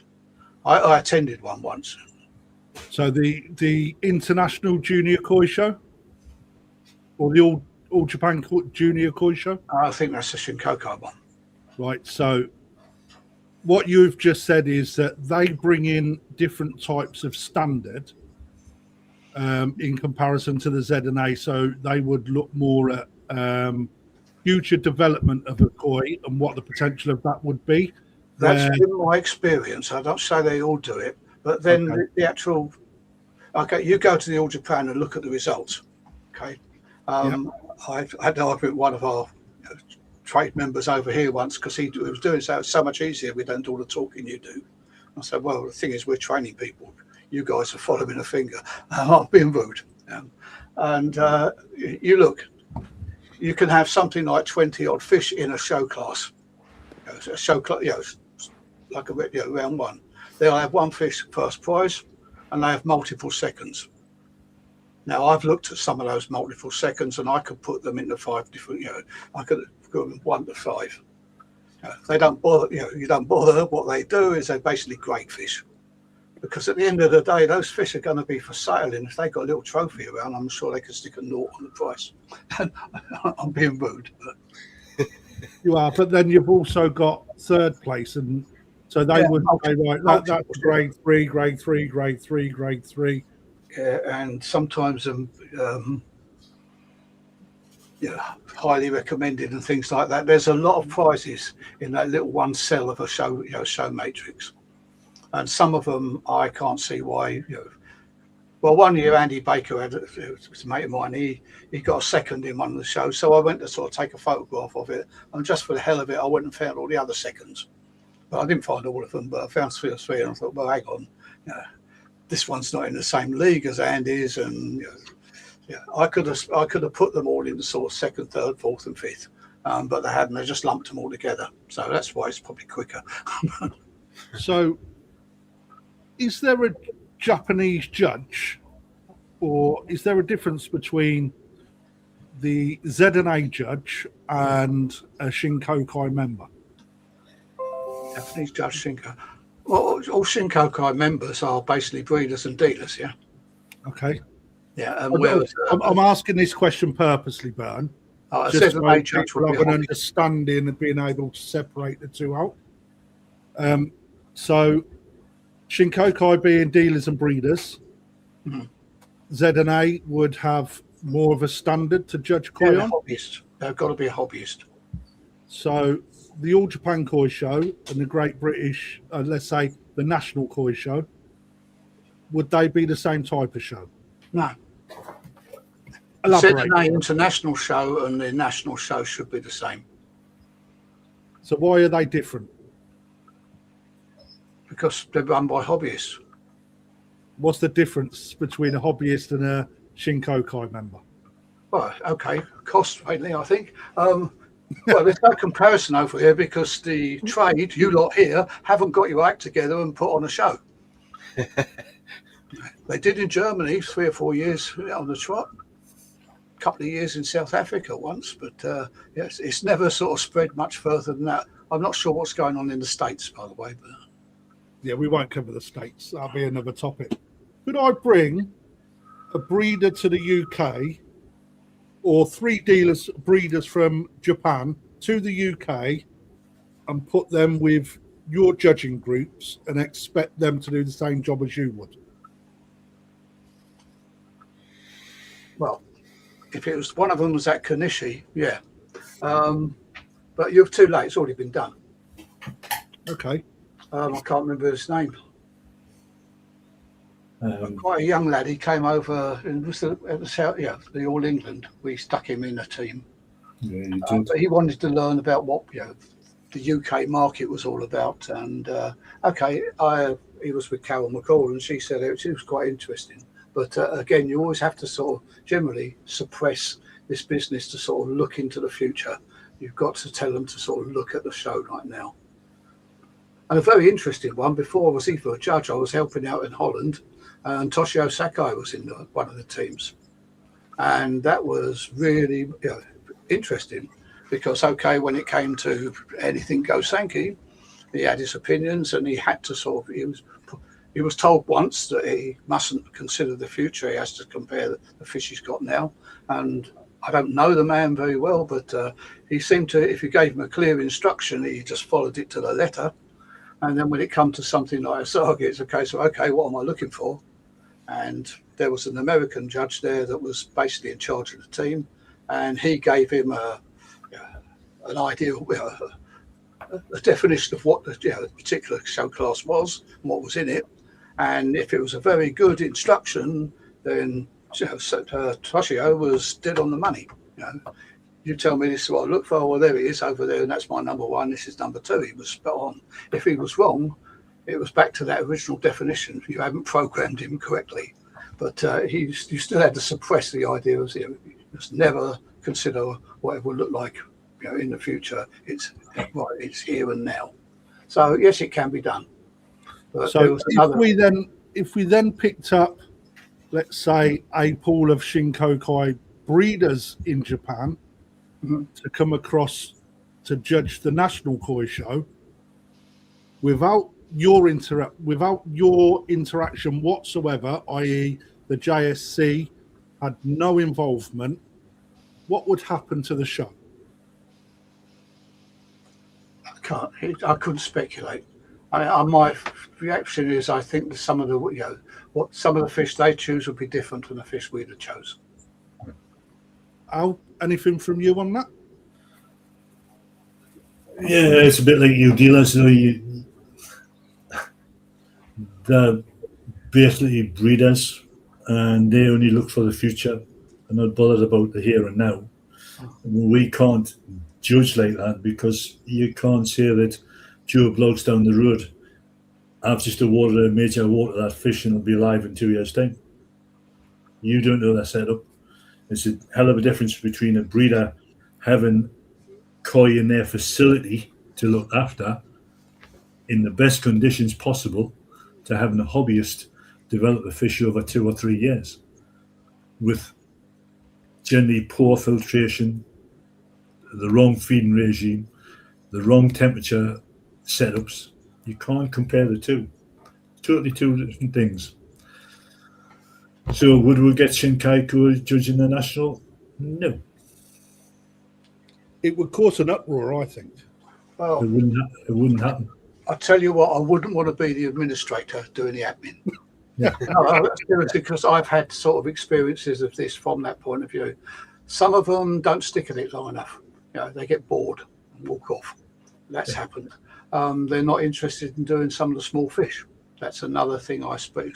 One of the things I kept getting thrown at me is they always judge their own fish. They will recognise their own fish, I've seen experience, I've had experience of that, but I do think some of them, not some of them, I do think there's integrity there. So I'm not too bothered about that, but it would be a consideration. So now the BKKS has disappeared. How has that damaged any relations with Japan or other governing judging bodies? Right, other governing judging, other problems, nothing at all so far. But it has buggered us up with Japan.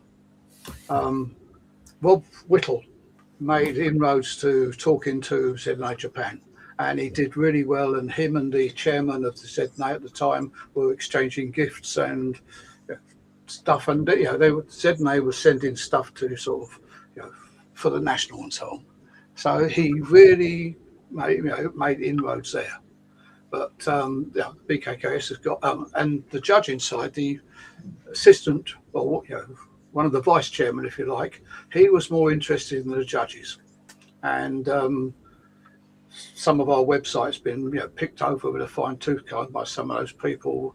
Last year in Holland, we were sitting at a table at the end of the day, this guy talking to Carol McCall and Allan and so on. Things were looking good to sort of move on and get together.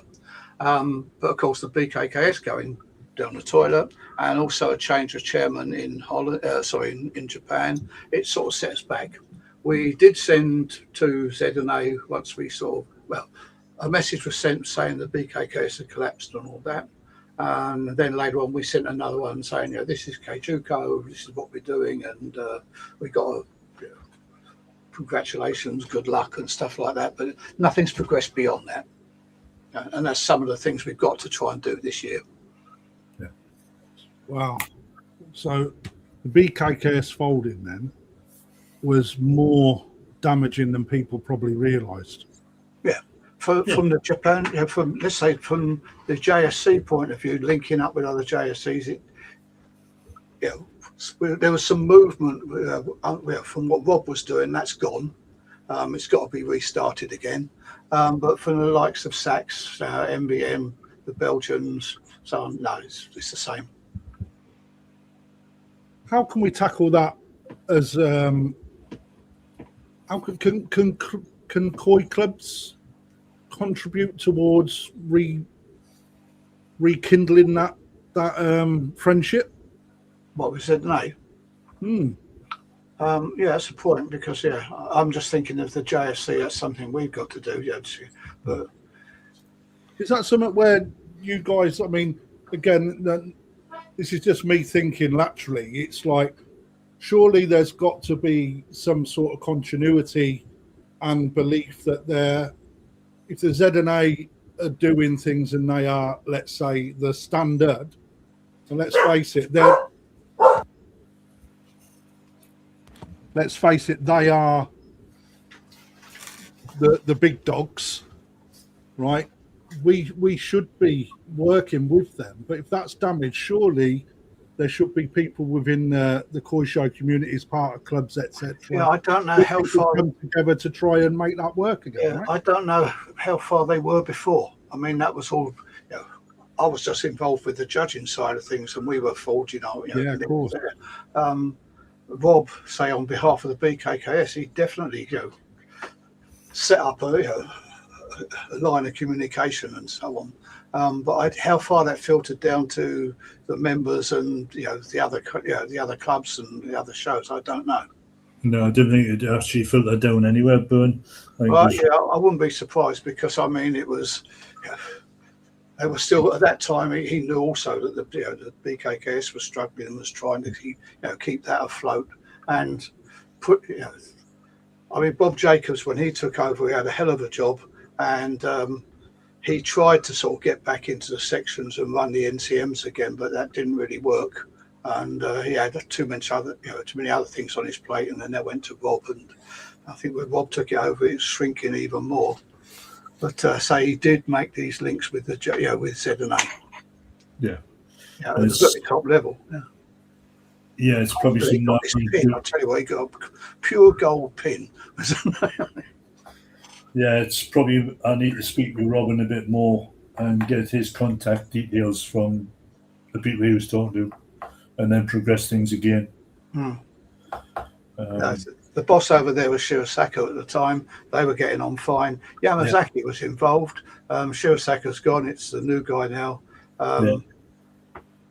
Okay, I know who he is. I've sat there. I've had a meal and a few beers with him, but I don't know him. I haven't, talked about anything really serious with him. Yamazaki is still involved. So from the judge's point of view, I mean, he was ripping up. He was really interested in what we were doing, but then it wasn't just looking at us from a theoretical point of view. He'd been judging with a lot of BKKS judges and comparing them with other foreigners. I wouldn't imagine.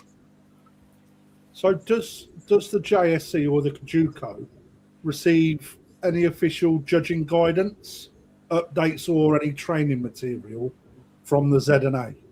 No. So if a new standard comes in, Bern, we nick stuff. I think the words you're looking for is borrow. But that's a two-way thing. Those things you were looking at on our screen, on our website. For years, ZNA, all the information was done by word of mouth. Okay, if you went to that meeting at the same time as the All Japan, you pick up stuff there. And if you're at Koi Show and so on, and you had some guys from the head office come, any Japanese judge, they'd pass on stuff there. But it wasn't very well coordinated, and nothing was ever written down. I don't think it was even written down in Japanese. But anyway, they started to put a stop to that, and they started to put things on paper. And this is the This is the Nishikoi handbook. We've just had issue number 3. Now, the funny thing is, inside here, apart from bits and bobs, they pick on a particular show class and talk about the varieties that are in it and give some information about each one. It's something in writing, at least. And there's a couple of bits, occasionally there's something about a judging point of view.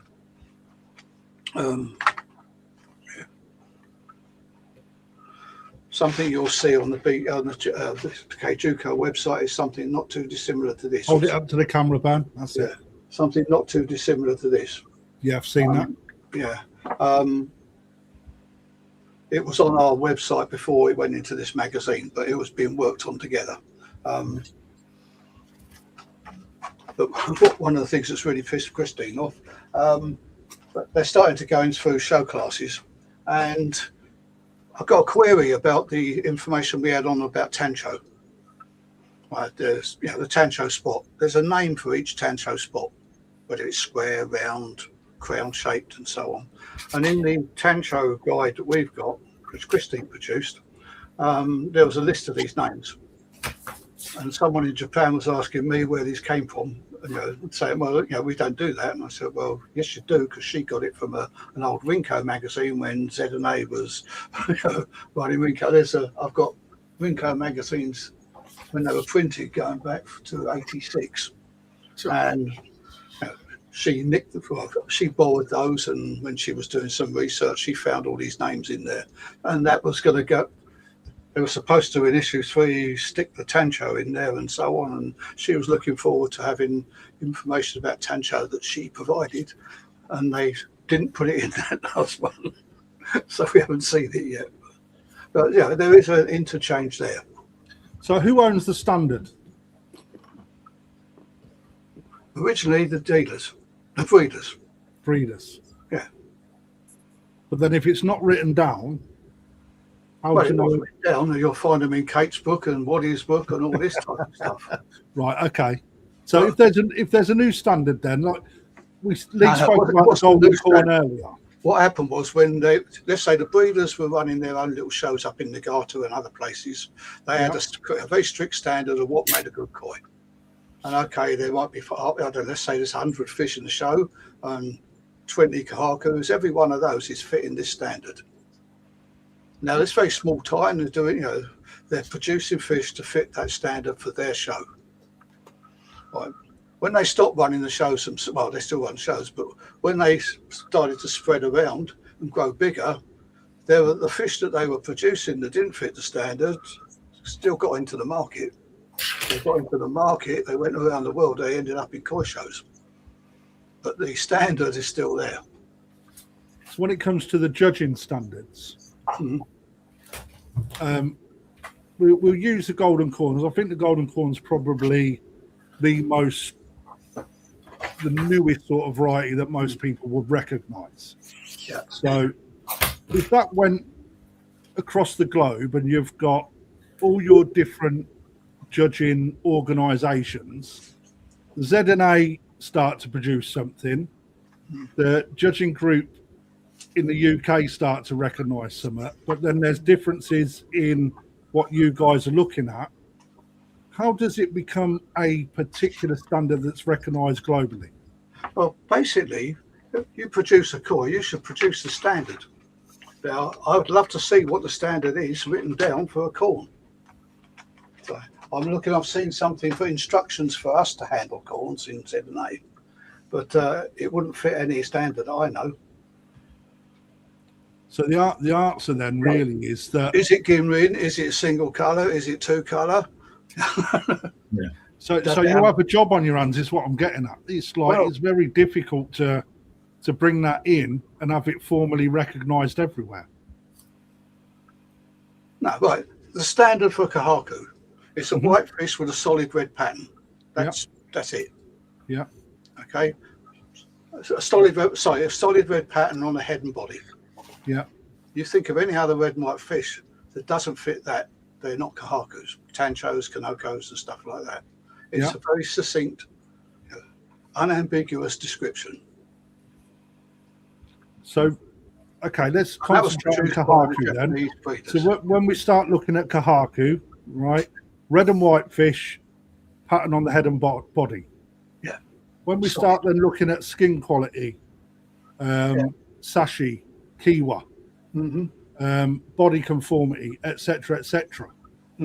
How, when you're looking at a corn, you've got that one that everybody knows on the front of the magazines that you see that is an absolute mental fish. Is that the standard? Yeah. The standard we've already mentioned, the description of a Kahaku. Now you're talking about sashi and kiwa. That's to do with pattern. Sashi and kiwa applies to all sorts of fish. So that's what I'm getting at. Okay, so when you're looking at a Kahaku, the standard is what we've just said. But when it comes to judging standards, right, you're judging the whole fish as a package: skin, fins, body shape, etc., etc. Right? Who writes which is how the skin should look on a golden corn? Whether the Mitsubamon it is in a golden corn, whether the Fukurin is a better standard because it looks like this than what it looks like this, etc. Who comes up with? Well, it's the bloke who created it. So where's it written down, and who disseminates it? The standard should be from the first parent koi of the golden corn, shouldn't it? Yeah. So is that Ginrin, the parent koi, the Orogoi? That's my question. So that should be the standard, shouldn't it? That is what he wanted to create. That should be the standard. The fish I saw, that was supposed to be the standard. It clearly isn't, because lots of other things are coming in. I've never seen another fish like it. It makes it difficult. But having said that, I've seen a fish in Belgium just a few months ago that was, classified as a golden corn, and there was a lot to appreciate on that koi. So again, wouldn't it be a consideration to reject that koi because it's not a golden corn? Well, okay. For me, it was it's in the Kawari class. Yeah. Okay. Yeah. So that's where the golden corn is judged, anyway, isn't it? Someone did call it a golden corn, and when I saw it, that's what stuck in my mind too. But so the original standards were written by the breeders. So when we go to Sankey and we start seeing the transition from the Matanoski slimmer, more streamlined koi shape into a more Saki Dainichi powerful body type. Who says which body is better than the other? That's just going to be a trait of fashion, isn't it? That's just going to be that's going to be a development of preference over a matter of time, isn't it? So I wouldn't say it was preference, Lee. I would say it was a preference. It's more. You're just trying to isolate it down to a particular body shape. But for me, there's whole lots of things about the body before you get to the shape. Once you get to the shape, you're talking about the skin quality. Then you're talking about the pattern. All of those things are part of it. So, yeah, the elongated Matsunoski shapes, they were taking over the prizes here because there's probably bugger all else in that sort of class at the time. Nothing at the time. So if we look at Shintaro Sankey 2 years ago versus a Sakai Sankey 2 years ago, you would see that a Shintaro Sankey may not have that power because the bloodline hasn't been developed well enough to produce what Sakai can do. So therefore, there's potential there in the body shape that it would not be as desired. Who says what's desired and what's not? I think the consumers. Yeah. Again, at the end of the day, I don't know. When I look at a fish in the vat, I don't look to see if there's any essence of bloodline, so I might understand. It's not relevant. It's how good that fish is on the day compared to the fish in the next vat and the fish in the vat after that. It's what you see on the day and the competition it's got. So is it trends that dictate? Trends do, but there's nothing down to us. If you I think if you took somebody from one of the betting shops and gave them the show matrix and so on, they could bloody well guess. They could put odds on which fish are going to, which types of fish are going to win by the amount of fish in that class in the show, without knowing anything about koi. Yeah, and just getting back to what Crafty said about Shintaro, trends do play a part. Shintaro's renowned for Matsunoski bloodline. 2 years ago, he's introduced Sakai bloodline into his fish to get that body shape, that trend that's trending now is that body shape from Sakai. Yeah, so Shintaro's already done it. He's moved from his Matsunoski line to more Sakai-based trend. Which nearly every breeder's now following that trend to keep up with Sakai Dainichi body line. I don't know if it's still true, but years ago, Shintaro fish coming into this country, he didn't feed any colour food for the first 2 years. I don't know if it's changed. So you used to get these really washed out fish. And you had to trust your dealer to say that you take this home, feed it, it'll turn out good. And they did. But that was a long, long time ago, but I don't know if he's still doing that. Well, I can remember that because that's when, was it Jeff Kemp used to bring some in from there? Yeah, and they always used to say they looked very, very insipid for the first 2 or 3 years, and then the skin would just come alive. We'll ask Waddy that because he's on the 21st of August. So we'll chuck Shintaro koi-based questions at him to see. That's just the right. He's very got a good partnership. Yeah, the right person to ask. I was being quite pedantic. The way that I was doing that is because I think people don't understand when they're buying a show koi, Burn and Al, to what you guys judge. There's an acronym that you guys use, which is 5 P's versus 2 P's. Okay, so it really helped just having that little conversation. 5 P's, Lee. Prior preparation prevents piss poor performance. That's the 6, but that's what I think. That's exactly it. So Bernie has nicked that, but he's changed it to how people that buy koi for shows perceive things. But is that correct, Bern? No, not quite, but you're right. I did it when we get new trainees. Basically want to try and set the scene. What you're going into a koi show, you're going to see 10 fish of the same variety, the same sort of size, and you've got to make judgments and so on. And all the things you may know beforehand, certain things are totally irrelevant. And my 5 P's, a price, passport, pedigree and previous performance. The amount of times you get, sometimes someone comes up, this fish only got a second, but last year in Japan, it won such and such a particular show. They're totally irrelevant in the koi show. It's how good it is on the day and how good's the competition. That's all we're looking at, the two C's. So condition and competition. Yeah. Okay. All of those other things. If I'm going to buy a koi, of course I want to know how much you're going to charge me. I want to know whether it's from Poland or from Japan. Anything you can tell me about bloodlines and stuff like that are going to help me make a decision. But that's for buying a koi. It's got nothing to do with judging. On the judging, it's very isolated. You go to a show, the fish are in the show from the day before, and you've just got to sort those ones out. And you're doing it on condition and how good that condition is against the other competitions for that show. Alan, how difficult was the national to judge this year? Absolute nightmare. Why? Did you have to wear you need to back up Polaroids? your ideas, son. It's always bloody Really always- applying yourself. stupid hobbyists bringing females to a show is ridiculous. Keep telling them that. We tell them all the time, buy males, only males. That's all Yeah, we but need. they still cause problems as well when they release sperm and the water goes cloudy as hell. You think, oh, shit. Yeah, we had two problems. Alan and I judged size 3 together, and it was the largest fish, size in numbers. Yeah, And fish.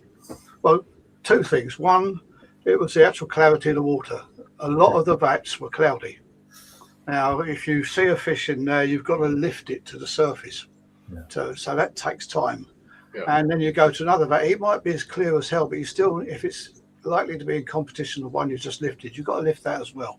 You've got to try and level the playing field when it's sort of quite different. And once you get all through that, the quality of koi we were dealing with was pretty good too.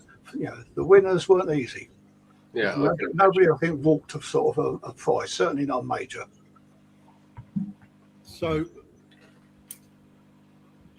just so people know, if you was to lift a koi in a show vat, what problems does that create you guys? Because let's say there was a spawn in a net, spawn in a vat, you couldn't quite see the fish, and you decide that you've got to lift it. What problems does that produce for you guys? Okay. When we say lift it, you put a net under the fish and bring it to the surface. Yes. So you don't take it out of the water or anything like that. You want to get it as close to the surface as possible, especially when it's a very cloudy vat. And we have a restriction. We don't do it for size 4 and above. It's only below that sort of size. So you're just trying to make it, you're trying to see the fish to make an assessment of it. And say every other fish you're going to look at net after that still has got to have the same playing field. So that's why it was a bit of a nightmare. There was a lot of fish, and we had to do, the guy with us had to do a lot of lifting. A lot of run. Yeah. I mean, to be fair, I didn't see much of this year's show, especially on the Saturday. I think I had all of 10 minutes just outside, and I think I see you guys once. But yeah, I didn't even know who was at the show other than you two, because I only seen you on the Saturday. Okay. But I went there on Sunday to try and see the other fish, but you get, you see people you haven't seen for a while. You get talking, and so outside of size 3 and the sort of the fish that are up for the majors, a lot of fish there I never saw properly. Bernie, what's the most memorable koi you've ever judged? Oh, that's a good question. Well, To both of you. okay, recently then it was I think 2005 or 4. It was the one that won the All Japan. It was a Sankey, but it also won the international show. A big Sankey that was owned by that guy Ewan. Yeah. That's the latest one. when was that, Bernie? I can't remember. Sankey'd be. It wasn't last year. It might have been the year before. We're talking about shows. This one was really weird, right? It's an outdoor show. And you walked out into this area and it looked like a runway. There was this big, long strip of tarmac, and the vats were all in groups of 4 on either side of this thing, and you had to walk up and down and so on. Yeah. I'm still fat, but I did try to put in an effort there. And that luckiest thing I had was fish. I'm going to try and find that Sankey in it. But. What about you, Alan? I'm just making a list. In this country, probably Rad Sankey. Oh yeah. You know, they did. Benched it. Yeah, it did take GC a few shows, and it was a stunning fish, and it was Rad had it, and I think I've only seen that fish in average condition once, and that because it didn't travel very well. But every other time I saw that fish, it was just outstanding skin on that fish. Everything was superb, and probably abroad. What year was that, Al, for Rad's fish? Rad's was 2014, 13, 14, 15. Yeah. I'll see if I can find these fish for you guys and bring them up on another show. That was incredible, Sankey. We should try to get Rad on at some point, actually. Actually, yeah, it's not a bad shout, that. That's not a bad shout, yeah. Yeah, I've judged with Rad actually at the Southeast before. Bernie let someone that wasn't a judge with her, and Rad was with me. And it was really interesting experience for Rad actually. As a judge on Go Sankey, he was excellent. On the other varieties, he said himself, I'm not really au fait on single coloured fish. But apart from that, probably abroad would be Holland, the Sankey that had massive sumi pattern on the side of his face. Oh yeah, Diablo. Yeah. And then the other one would be the Yami from last year. Yeah, that was fantastic. Yeah, I've never seen that in the flesh, to be fair. Yeah, Lee mentioned a breeder called Kondo. I can't remember when this was. It was nothing. I hadn't even set foot in to think about judging, but I was benching at the Southeast, and around about that time, people were talking a lot about skin quality, and in the magazines, it was the good skin quality looks like silk. What it is, and it's silk as opposed to cotton. Well, when you read that, it doesn't really make much sense. You're looking at fish, and if you haven't got a silky one, they all look the same. And then it was a lady called Jill Coleman. She was American. Her husband was a trainee judge res, and they were in the Essex section. And went to bench her out the bag come this fish. It went into the bowl. It was a small kahaku. And at that point, it was like an epiphany. I now knew what skin quality was. Suddenly everything else was in the shade. So I remember that fish, and it did win the baby champion. Yeah, skin quality is a massive subject, isn't it? I've said something that gets asked time and time again. It's like explain what's good skin and bad skin, and it's so difficult to achieve. So difficult. You're really limited to the explanations. Without seeing it in the flesh, it's like as soon as you see it in the flesh, it just goes ping. Yeah, but there's plenty of examples around now. You've got in your shops, you'll have them. Absolutely. People go on to me sometimes about talking about the good old days. Well, they had to be good, else I wouldn't carry on doing it. But they were the old days. Things have moved on. Quality of fish has changed immensely. Yeah. For the better or the worse. Sorry. For the better or worse? Yeah, for better. For better. And that includes the All Japan show. If you look at the All Japan winners from 15 years ago, they wouldn't compete with what you got now. No, you'll find I could go into probably even Maidenhead Aquatics or something, and in their sort of cheap vats and find a fish. Well, heading towards that Kondo fish I saw all those years ago. Whereas at that time, it was just something totally unique. I'm going to start wrapping up because I don't want it to end up being a 6-hour episode. What I will say is that I haven't covered 5% of what I wanted to cover. I think that the range of questions that we've had, the array of questions even, has kept it interesting and not too one-dimensional.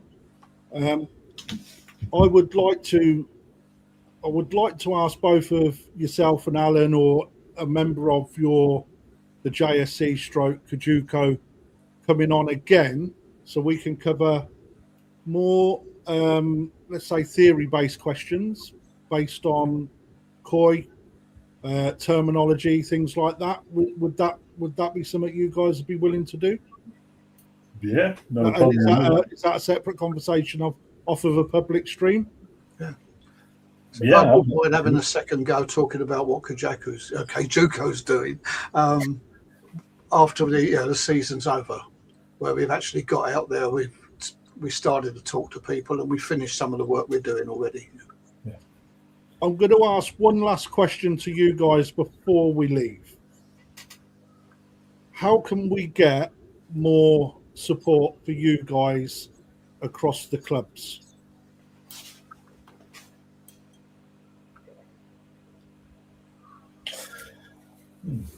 That's a good question. Tough one. It is a tough one. I mean, I appreciate what you're doing now, because that's help. What I'd like to see is more shows in the UK. Yeah, I think for me, like Burn, more shows in the UK, because we get a lot of support. I get lots of support of the show committees of the shows. I'm involved with the North East one, involved with the National. I talk a lot to the Scottish guys. I'll be up there, and I'll turn up in Scotland, and I'll get water reports stuck in my hand. And what's this for? I've been told to let you have a look at it, and it happens every time I go. I can tell you what the water is in each vat, and they do it every year when I'm up there. It's just amazing lot. But I think we get a lot of support off the sections. I get a lot of support off the North East guys. I speak to Paul Mack in the Yorkshire section a lot. I speak to Mark Chetter. Now it was Mike Gould, and I still speak with Mike on a regular basis. I'll talk to the West Midlands guys, and the one I really need to spend more time talking to is Steve Rollins, because I haven't been down to the Yorkshire, to the Crouch Valley for years. I would have done it this year, but it was already allocated, so I need to speak to Steve a bit more, because they do a lot. They've got a JSC member in their club, and they do a lot as well. I mean, they come to the National on a Sunday night, start stripping down with us. They're there nearly all day Sunday, filling vats up forward. They do a fantastic job, them guys. It's a bit like this year, Lee helped with the build. Mike Gould helped with the build, and Mike was there on the Monday with me, loading the containers up. So we get a lot of support off everybody, and it's much appreciated. And I've just got to Is there anything dealers can do to support you guys more? It is tricky for your dealers as well. You've got a business to run as well. I know there's a conflict there, because dealers selfish and you can't selfish because you're judges, because there can't be a tie, so to speak. But I still think that there's stuff that dealers can do to work with you guys to help you train, to help you become more recognised, etc., etc. Oh, yeah. Could have actually training days at their establishments, possibly. Yeah, you could do. Perfect Aquatics have done it. I've just done a one with the Oaks Koi Farm. And it was a brilliant day up there. Paul had a fantastic event on, and a lot of you guys do put good events on.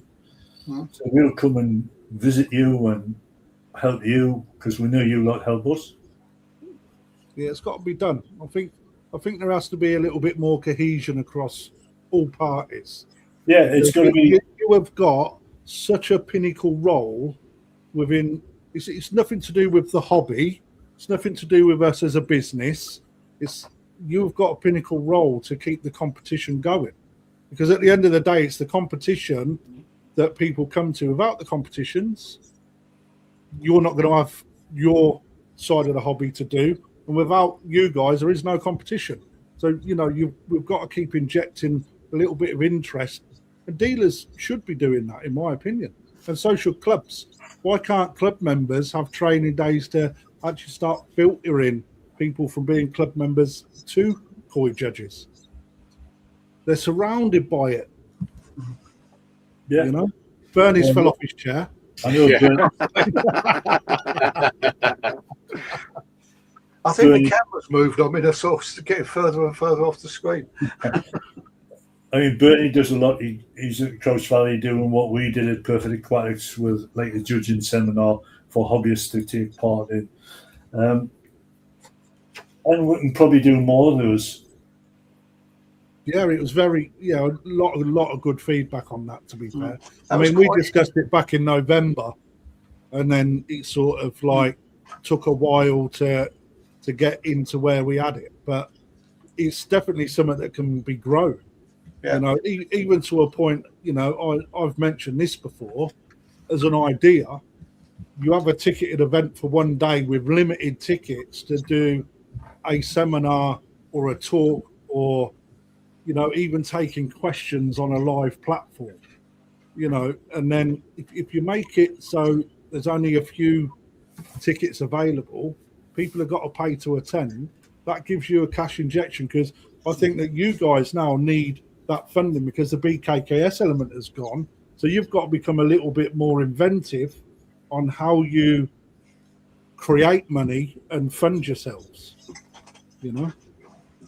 I don't like using words like organically, but it's the only one I can think of that fits what you're talking about. Last year in Holland, in end of August, there was a training, a ZNA trainer seminar there.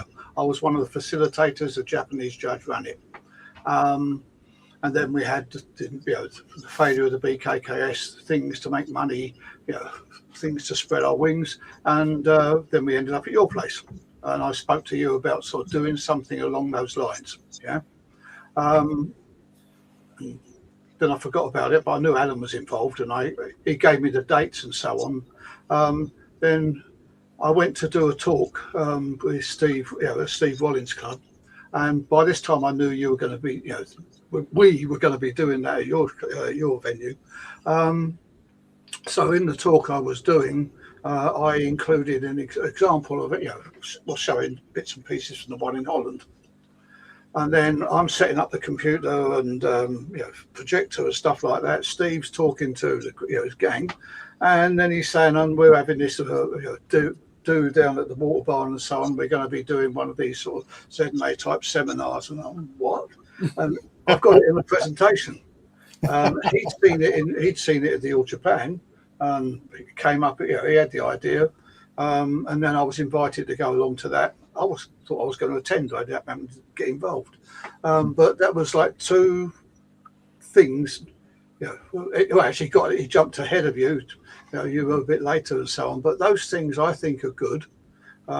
Certainly, the water barn one we could do. I'd like to do it again for totally different reasons, because afterwards you walk away and you think there was a couple of other things there that weren't really what we were trying to do, but just came up by accident, and it would do everybody there a favour. Certainly Amir and his gang there, because he chose 6 fish instead of the 5, and every one of those fish had a show date. There wasn't one you could turn around and say, isn't a show, show quality. An easy winner. Yeah. But there's like one in there that you could probably take home in a couple of months, stick it in the national, and it'd be okay. It'd compete. And there's one that you're going to probably take 4 or 5 years, but nevertheless, it will compete. I'd have liked to have gone over that, but you don't think of it until afterwards. But it is a way forward, I think. I think so as well. I mean, and if there's anything that I can do to support you, please let me know. I know I talk to Allan fairly regularly, so I'll continue to support you guys. And I know that the top row, like with Dave and Lee as well, they definitely will. Well, Lee mentioned Wales now is sort of devoid of koi shows, and in fact, pretty much on the west coast of the country, everything's sort of, you've got the northeastern Scotland right up in here. Yeah, and the southwest. I'm gonna sort that out in the next couple of years. There will be a show in Wales, trust me. I mean, Rachel's just thrown something in there. It's time for a show hosted by us three. Well, mate, let's do it in Wales because we need one. We actually were speaking about this a few days ago, Lee, wasn't we? You know, there's always a lot going on. Matt's already come up with a name, the Koi Dealers Expo 27. And I'm really happy, Matt, that you're paying the bill. But Crafty, do you know what? Like Perfect Aquatics has got the perfect place to do it. You've got a big car park there and stuff like that. Yeah, I know, but as soon as you take the car park away, there's nowhere for people to park. And then there's all your bio. Do you know the farmer that owns the fields opposite? Yeah, there's something that we could look at, but we've got to think of the biosecurity, water, etc., etc. You know, Dave, we've got what 1, 2, 3, 4, 5, 6, 7, 8, 9, 10 different businesses operating from that patch, so it affects all them as well. But it's that sounds like a you problem, though, not our problem. That's the point. It's like, let's do this, Crafty. You're doing all that. Cheers, guys. But going back some time ago, there was 2 shows in the country called the BAND shows, BAND, British Association of Niskigoi Dealers. 2 years on the trot, but I think it's sort of like around about 1980 or something. 82. Well, the thing is, sorry, wasn't there a show out, the International Koi Show at one point? At Billing? Yeah, no, wasn't it held at a country house somewhere in Birmingham way? I went to it. It did used to be at Billing. Yeah, I know it used to be at Billing, but this one was, I'm sure it was on a country estate somewhere, Birmingham way. Possibly those band shows. I don't remember where they were held. I never went to them. I read about them. Yeah. I went to a couple of them, the International Koi Show. I'm sure they used to be run. Was there a Birmingham Koi at one stage that used to have something there to do with it? I can't remember. It's quite a few years ago now. And Tony Barter says Western Park. Western Park. Wow. And Tony would know. Yeah. Yeah, International Koi Show. Oh, mate, I said I was going to end it, but I can't help myself, can I? DJ's Koi, that's it. Oh, yeah. I was doing the sort of admin of one of those, I think. Yeah, the DJ's Koi, that's. I mean, you reminded me of it when you said band burn. So this is June 2006. You wrote an article. Yeah, this is a later one.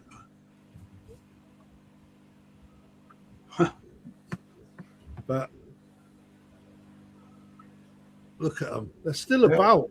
Some of those are still there, yeah. And there's Nigel Williams that someone was mentioning earlier. Yeah, Nigel. Is a good Who's the fella behind Nigel there? I love him. Every time there's a koi show on, he comes up to me, gives me a massive big bear hug. He's a class guy. Yeah. But again, this is out there. Look, it's like I found this on the net, and it was by Bernie, and we've got a jargon buster. Here's one for you. PKDA, Professional Koi Dealers Association. Hey, do we need one of them now, guys? From your perspective, does that need to happen again? I don't know. The last time I heard, it was a weird thing for me because there was this Professional Koi Dealers Association around, and you had people like Dave mentioned earlier, Jeff Kemp, he wasn't in it. Peter Waddington wasn't in it. I don't think Mike. Oh no, I think Mike Snadden eventually got into it. Yeah. There were certain people around in those days that were sort of, let's say, the top echelon, and they weren't in it. They wasn't in it. Yeah. No, Waddy wasn't in it. Jeff wasn't in it. Waddy weren't in it. But, right, last little thing for those of you. Thank you, whoever sent it in. I can't remember who it was now. In fact, it was Rachel. Thank you, Rachel. Crouch Valley Koi Show this Saturday the 25th and Sunday the 20th. Not this weekend next. And Scottish shows the same weekend. Yeah, Scottish show for those of you up north. I haven't got their details, but yeah, get yourself up there. Well, in fact, I'll give it a little plug next. Oh, look, that's a nice shower. Matt Stevens. Definitely a Matt Stevens. Even plays volleyball. So get yourself there. Free to entry. However, they do take donations. So, Cracking show. gentlemen, there's been a lot of feedback to me directly. Has been brilliant. Yeah, and me. So I would really like to thank you on behalf of everybody, like Dave and Lee, for joining us. Please join us again. Thanks, Bernie. It really helps you, and it really gives. There you go. Fascinating watch, guys. Thank you. You're very welcome, Lynn. You know, again, I think it's really good for the judges as well to do this, because it really promotes you. It's a really good step in the right direction. Well, it's not only that, but it does. It's very, for many, many years now, it's very easy at every show to criticise judging, and it happens year in, year out. You know, but actually, when you sit and listen to what the guys have got to actually do, it isn't easy. So refereeing isn't easy. Who'd want to be a koi judge? I would. I'd love it. I'd love it as well. Proper nerd. Two dodgy characters. It'll never happen. Be quiet, you. Coming from bloody a Geordie. I'm going to hit you prodding you with all the best koi in the country, because you go up and down the country. They give you tea and biscuits wherever you go. But it shows you how difficult it is, doesn't it? Or can be. One of the things I do at some of the presentations I used to make was I show like 3 or 4, let's say, very, very average koi. And then say, okay, well, put them in order, first, second, third.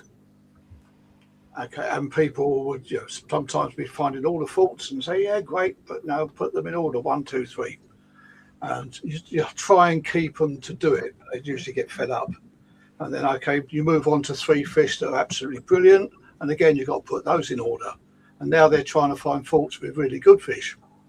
I said, both of those examples are very hard. Yeah. But the first ones, it's not only hard, it's not a very enjoyable experience. But the second time round, it's just as hard, but at the end of the day, you're looking at 3 lovely fish. And that's what koi judging is all about. There's always a lot of good fish that you're glad to see up close and personal. At somebody else's expense, if you like the club that's putting on the show. I think that's what makes it worthwhile. The tendency here in the UK is assassination first, though, still, isn't it? Rather than deal with that at the end when you can't make a decision, then start assassinating. Allan uses that phrase as well, and that came about from one of my koi appreciation things. It was. You put something, you could put up 3 All Japan winners, and somebody would start picking holes in it. Yeah. And sort of, look at the positives, please. And in the end, it's like, this is not appreciation, this is assassination. And as soon as that went into my head, right click, we're going to use that somewhere. Again, with trainees, we try and document the trainees. You've got to find all the faults. Yeah, because eventually you're going to have to use them to determine a winner. But try and find all the positives first. Yeah.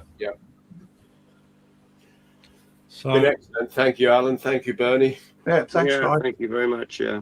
and, Thanks, everybody. if you want to ever get rid of any of that paraphernalia in the background, I'm also a collector. Oh, pins. Oh, I won't be getting rid of any, but I've probably got spares. If you're collecting pins, I'll find some. Mate, anything like that, I love it. I've got some early Koi Trek ones as well when I used to go across to Holland. Oh, right. Yeah. Well, I used to design some of them. One year it used to be us, and the other year the Dutch would do it, and so on. What was the guy's name that used to run the trips from the south? Well, probably Terry Wells. Terry Wells, that's it. He was at the National. Was he? Sunday, I didn't see it. Yeah. He doesn't keep koi anymore, but he nips around the shows. That was ever so popular, that trade-off visit between you two guys, wasn't it? Massive. Didn't you used to send out coaches? Yeah. often in the early days, you get two coming over from Holland, and one going and go the way. The Dutch guys, anybody that worked at the show, for every day you worked at the show, you got money off the trip to Holland. Trip to the UK, and I think you're able to get it for free. Right. Yeah. So many days. Yeah. Wow. Terry. Yeah, Terry. Oh. What's Crafty trying to find? I'm trying to find Uber Eats from McDonald's. McDonald's menu.